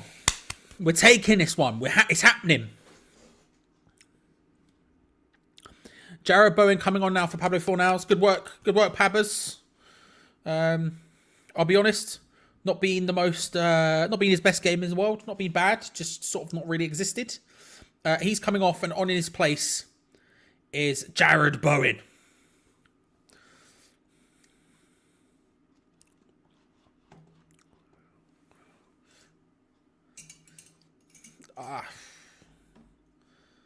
I mean, it feels like Skamaka's probably still not fit enough to play then, if that's the case. You know what I mean? That's the only thing I could come up with in my head. Little pinky out to hold it, you know, because I'm a classy guy like that. Just a classy guy.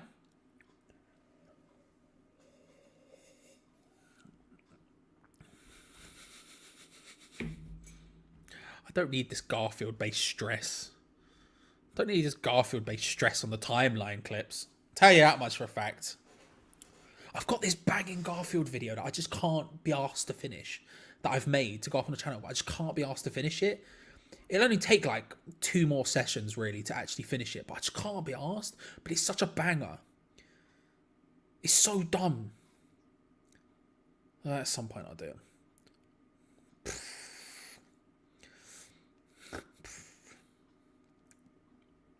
Good to see you, by the way. Hope you are. Hope you are. Never happening. Never happening. Never happening. Never happening. He is. And I think the thing is he's our most defensive forward, right? So when we're playing in situations like this, we're ahead, we're going to want to sit, we're going to sort of want to counter, we're going to, you know, we've been doing well. We've been playing a lot better today. We've been playing closer to Nottingham Forest levels or Nottingham Forest style of performance than we have done most times we played at Manchester United, to be fair. But realistically, in these situations, Antonio is useful because he can give you that out ball. He can give you a lot of running in the channels, and he just makes it awkward and difficult for defenders, right? So if you're looking for bringing on Scamacca, he's not gonna draw the ball up pitch in the same way that Antonio is, for example. Scamacca is gonna demand he'll have to get the ball to him, and then he can play it to someone else who's doing that Antonio role, as opposed to just having Antonio who does that role by himself and can just get the ball forward like that. And in a situation where you're 1-0 up in the FA Cup away at Manchester United, that's kind of what you need and want, right? I mean, personally, I would rather have Scamacca on. Don't get me wrong, but you know, Garnacho in, Declan Rice clears it away. Oh, it's again, not Rice. So, you know, I would rather have him on, but I understand why you would keep. I would understand why you would keep Antonio on. Although now with Jared Bowen on the pitch, he can sort of do that as well. So maybe you bring on Scamacca and have him play the balls to sort of Jared Bowen. Maybe I don't know. We'll see what happens. I've just seen something in chat there. Played in. That's what I've seen. It's 1-1. Okay. I think it was an own goal as well.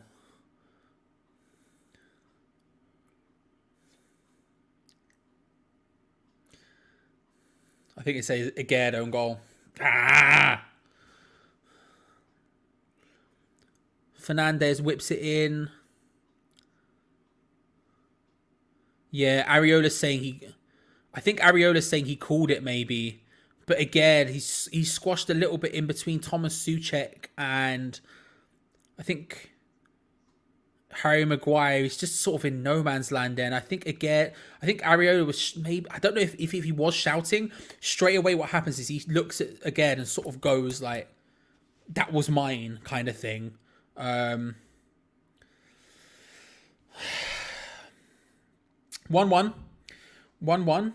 It's difficult to say we haven't stepped off since the goal. We definitely have. We definitely have stepped off since the goal. And Manchester United have made us pay for it twice now. Still opportunities to get there, but yeah, that's all over the shop. Bad by Declan Rice. Just needlessly wasteful. He didn't have many options, to be fair to him, but needless.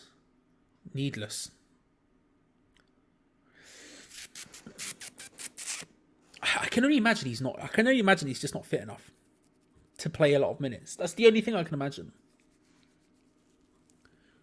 Because realistically, if he's fit enough, then why put Mubama on the bench? Because let's be real, if Scamacca is fit enough to play, Mubama has zero chance of getting on that pitch. I mean, his chances of coming on the pitch as a youth player under David Moyes are already basically zero. But realistically, if he's on the bench, that probably means Scamacca's not fit enough. Fernandez shoots from range straight into the hands of Areola. I just can't. I don't know. So I wonder if he does come on, how much time he'll actually get. Because if it's 10 minutes at the end of a game, I don't know. You're not wrong. You're not wrong. Science is not your friend around these parts, okay? We base our life on vibes on this watch along, right? We are all vibes. We are all vibes.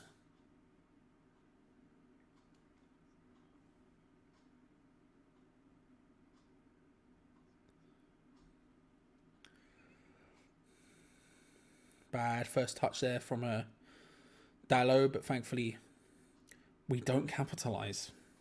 Because God forbid. Big boot. Ben Johnson does whatever he can in that situation. It's going to be a throw-in. Sorry, a corner.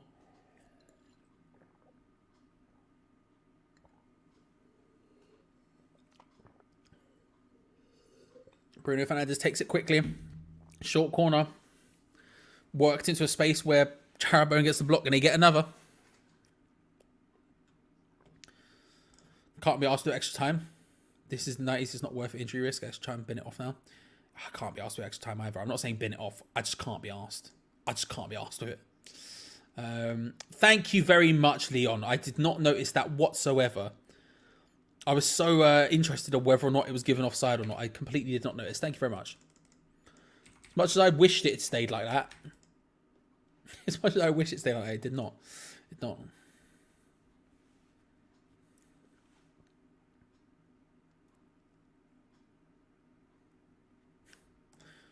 Change it again, make it 2-0 West Ham and just really start, just go for full vibes. Who cares? Let's make our own goal. Goal, Antonio scored. You know what I mean? There is no God here. We are really up against the wall now.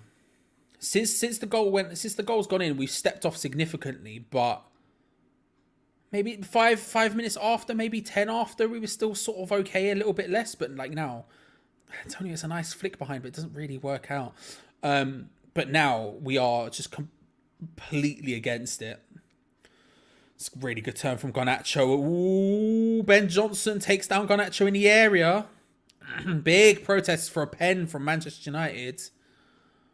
I don't feel like it was.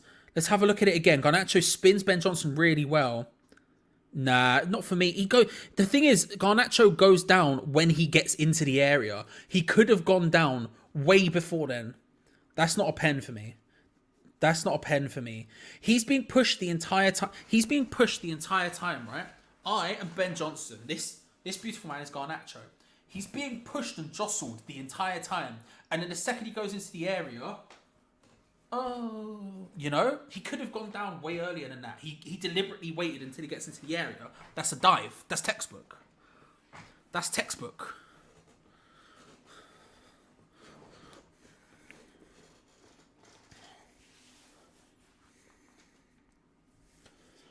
Paqueta's got a yellow card. I didn't see what it was for. But Paqueta's got a yellow card in amongst all that for something on Garnacho.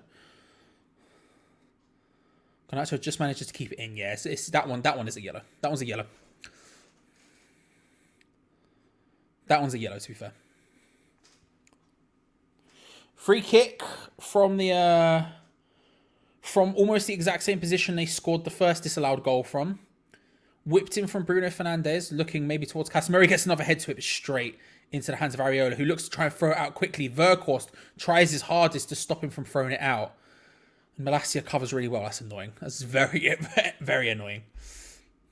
He doesn't mind going down, is all I'll say.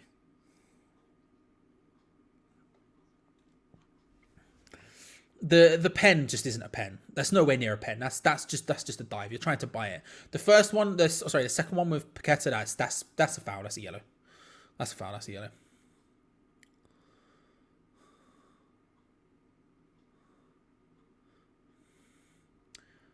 Ladies and gentlemen, Fred is coming on. Here comes Fred. The Brazilian sensation. I can't remember. Didn't they buy him for a ridiculous amount of money? Wasn't it like 40, 30 mil, 40 mil, 50 mil, something like that? I don't remember how much it was. It was a lot. He was balling before he went to Manchester United, to be fair. Actually, I'm taking the mick out of Fred. Fred's all right. Fred's all right. I think Fred's a decent enough player, but, you know, he's not, you know, whatever. I am loath to say he's not the game changer because undoubtedly he will then score. However, ladies and gentlemen, on comes Fred. Trying to hold it off again, just gets one single tiny touch on the way through. It definitely hits him on the chest on the way through. It's a corner, so Bitzer was right.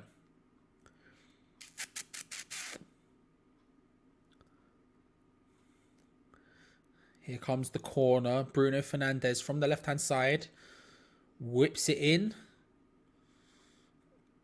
Deflected clearance. Garnacho on the ball. back out to Bruno Fernandes in the exact same position. He just took a free kick from in towards Maguire. It's just about. I mean, Ogbonna gets a touch onto it, and then Declan Rice is sort of just clears it out of touch. Fred is here. Here comes the Fred. Ooh, it's Fred. Don't know why I'm doing this voice. It's just in my head. Ooh, here comes Fred.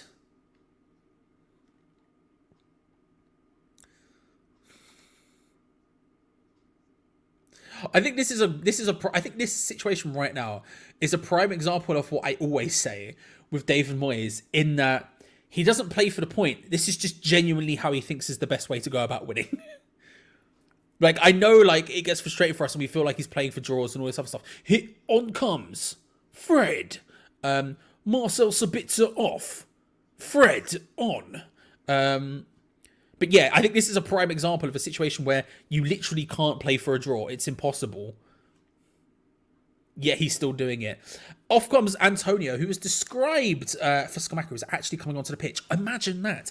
Mikel Antonio, as he's coming off the pitch, described by the commentator, who I can't remember the name of right now, as ambling, which is never a good sign when your main striker in a 4-3-3, basically been up front by himself for the last 15 to 20 minutes, is described as ambling. But yeah, there you go. Martinez went for the unbelievably spectacular, instantly blocked, went for a scissor kick volley of like he was Ronaldo in a Champions League final. Oh, Said Benrahma squaring up to Malacia. I've not seen this side of Said Benrahma to be fair. And Malacia just sort of holds off on him for a while. Malacia held the throw. It was going to be a throw into West Ham, and Malacia held the ball.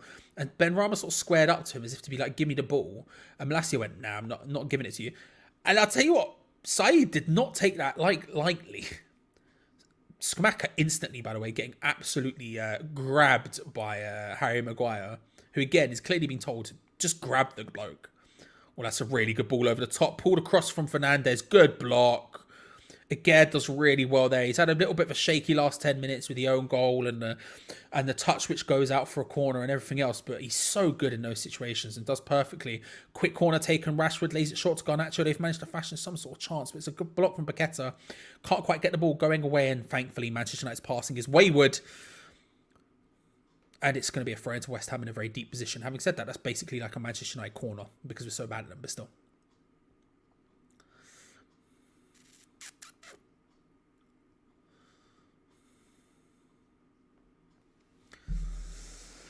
Yeah, I wouldn't go that far, but I would say obviously we've stepped off a significant amount.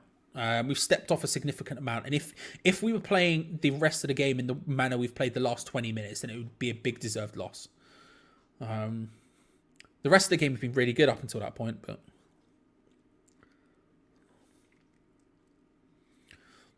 you've got about hooked away nicely. Jared Bowen has an awful pass. So easily cut out. Thankfully, Ben Johnson's on the call to cut that one out. And then straight away, Manchester United cut that pass out. Just a lot of poor passing going on right now. Garnacho tries to cut inside. Can't quite find a space. Instead finds Malacia. Whipped into the box. Well over the head of everyone. But I would like to inform you that Fred went down in the box. Oh no, Fred is over. Who else have we got on the bench, says Mark? Mark, my friend. There you go. Anang, Cresswell, Kera, Downs, Sawyer, and Mubama. Also, maybe Lanzini? Still not really sure. But that is the rest of the box if you're interested. The bench, sorry, if you're interested.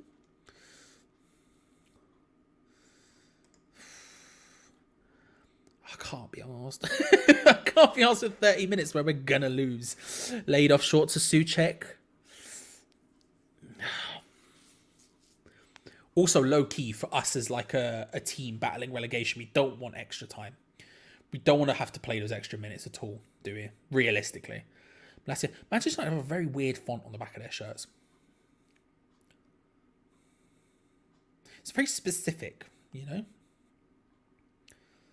Declan Rice just goes flying into that header. It wasn't Declan Rice, it was Paqueta. Paqueta, even. Manchester United playing it down the right-hand side, looking to try and put the ball in. That's an early cross in. Oh, that's a poor clearance. Hit. Bobbles back up. Well, about a minute ago, I did say I would prefer us not to have to go to extra time. I didn't really mean like this. Garnacho has just...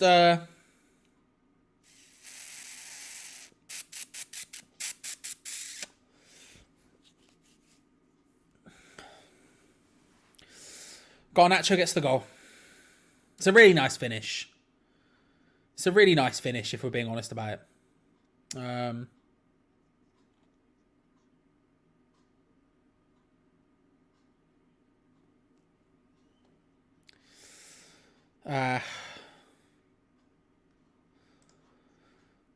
Big hook into the box. Again, can't get a clearance that's solid on it. Weghorst takes a shot, it deflects out, and Garnacho takes one touch and then just places it. That's a really nice finish, to be fair to him.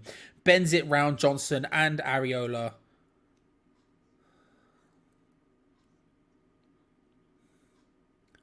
I don't know if Areola just sees it late because Johnson's directly in the way.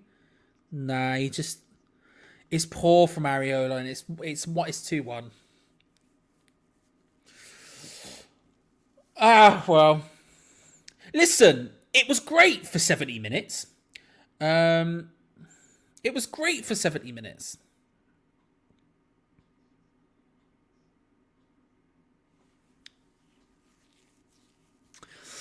In the midst of all that, first of all, the boss of Fortnite, thank you very much for the Mad 20. Mad 20 from the boss of Fortnite. Thank you very much, sir.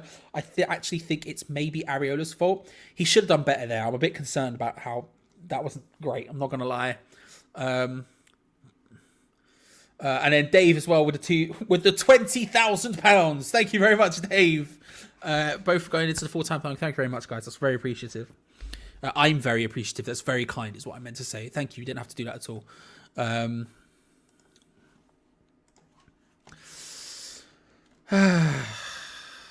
Well, you know, what can you do? What can you do? There was a moment there where life seemed to be great. there was a moment, by moment, I mean 70 minutes, where it felt like we could have done something in this game. And I'll be honest, we've just sort of... oh, bloody hell, it was almost 3. It was almost 3. Rashford almost getting 3. But yeah. What is gone on there? There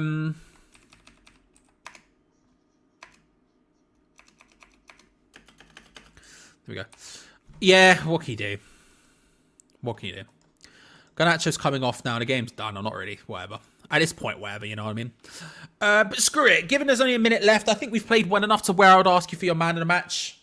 It's not an ideal situation to do it. I don't usually do it if we lose, but I think there was 70 minutes of good football there. So who was your man of the match from a West Ham perspective? Let me know. And whoever gets the most amount of votes in the chat will win the Ham's Chat man of the match.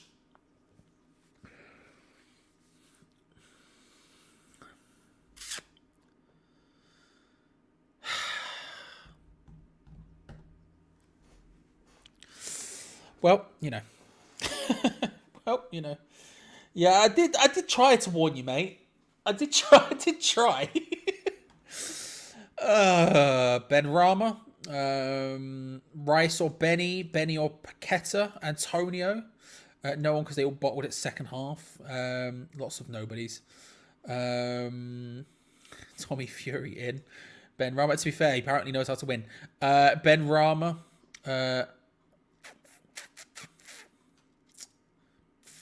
It wasn't Antonio.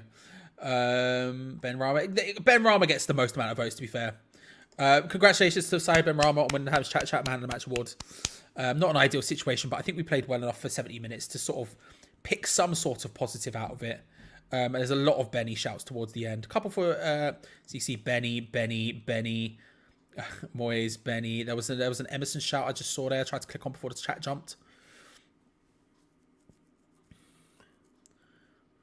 Fernandez controls the ball out wide. But congratulations to Saeed Ben Rama. It is what it is.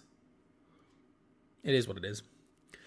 We played well for 70 minutes, and if anything, the lesson that should be learned from this, from David Moyes' perspective, is that when we were going for it, when we were trying for it, when we were doing sort of what we did against Nottingham Forest, we looked best. We looked like we actually were putting it on them. We looked like we were actually making something happen. It looked relatively positive. Unfortunately, what ended up happening... Oh, that's awful. That's awful.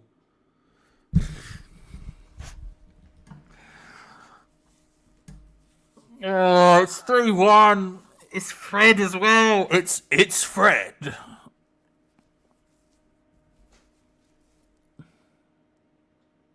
I read my faces. Oh, Nathan Agard. He has had an awful second half.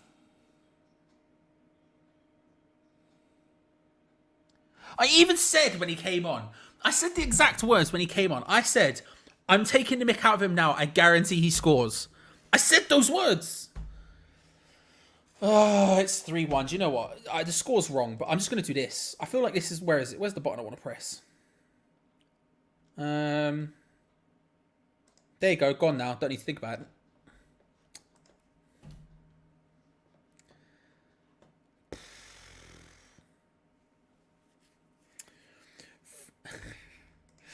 I'll take that L.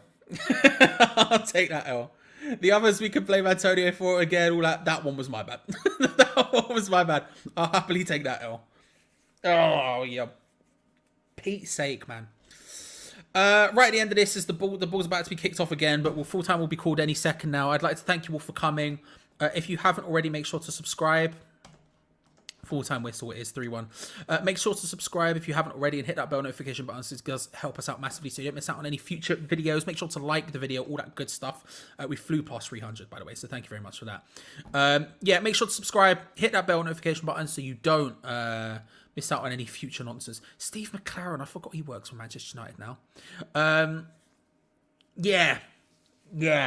There will be a full-time review in just a few seconds. I would like to thank once more Ian, thank you very much, Coinston, the boss of Fortnite, and Dave for the donations into full-time fund. It's massively, massively appreciated. It helps us out a huge amount. But outside of that, ladies and gentlemen, it is what it is. Manchester United 3, West Ham 1. It was really good for 60 minutes, 70 minutes. And then the crumble came. Make sure to stick around because I'm very jealous. I've been playing Zombie U recently for some reason again. I don't know why. Whatever. It's done. Ladies and gentlemen, enjoy the review. It'll be live in just a few seconds. I shall see you all later. Yeah. Cheers, everyone. Come on, you irons. We'll see you at the weekend. Bye, everyone. Bye.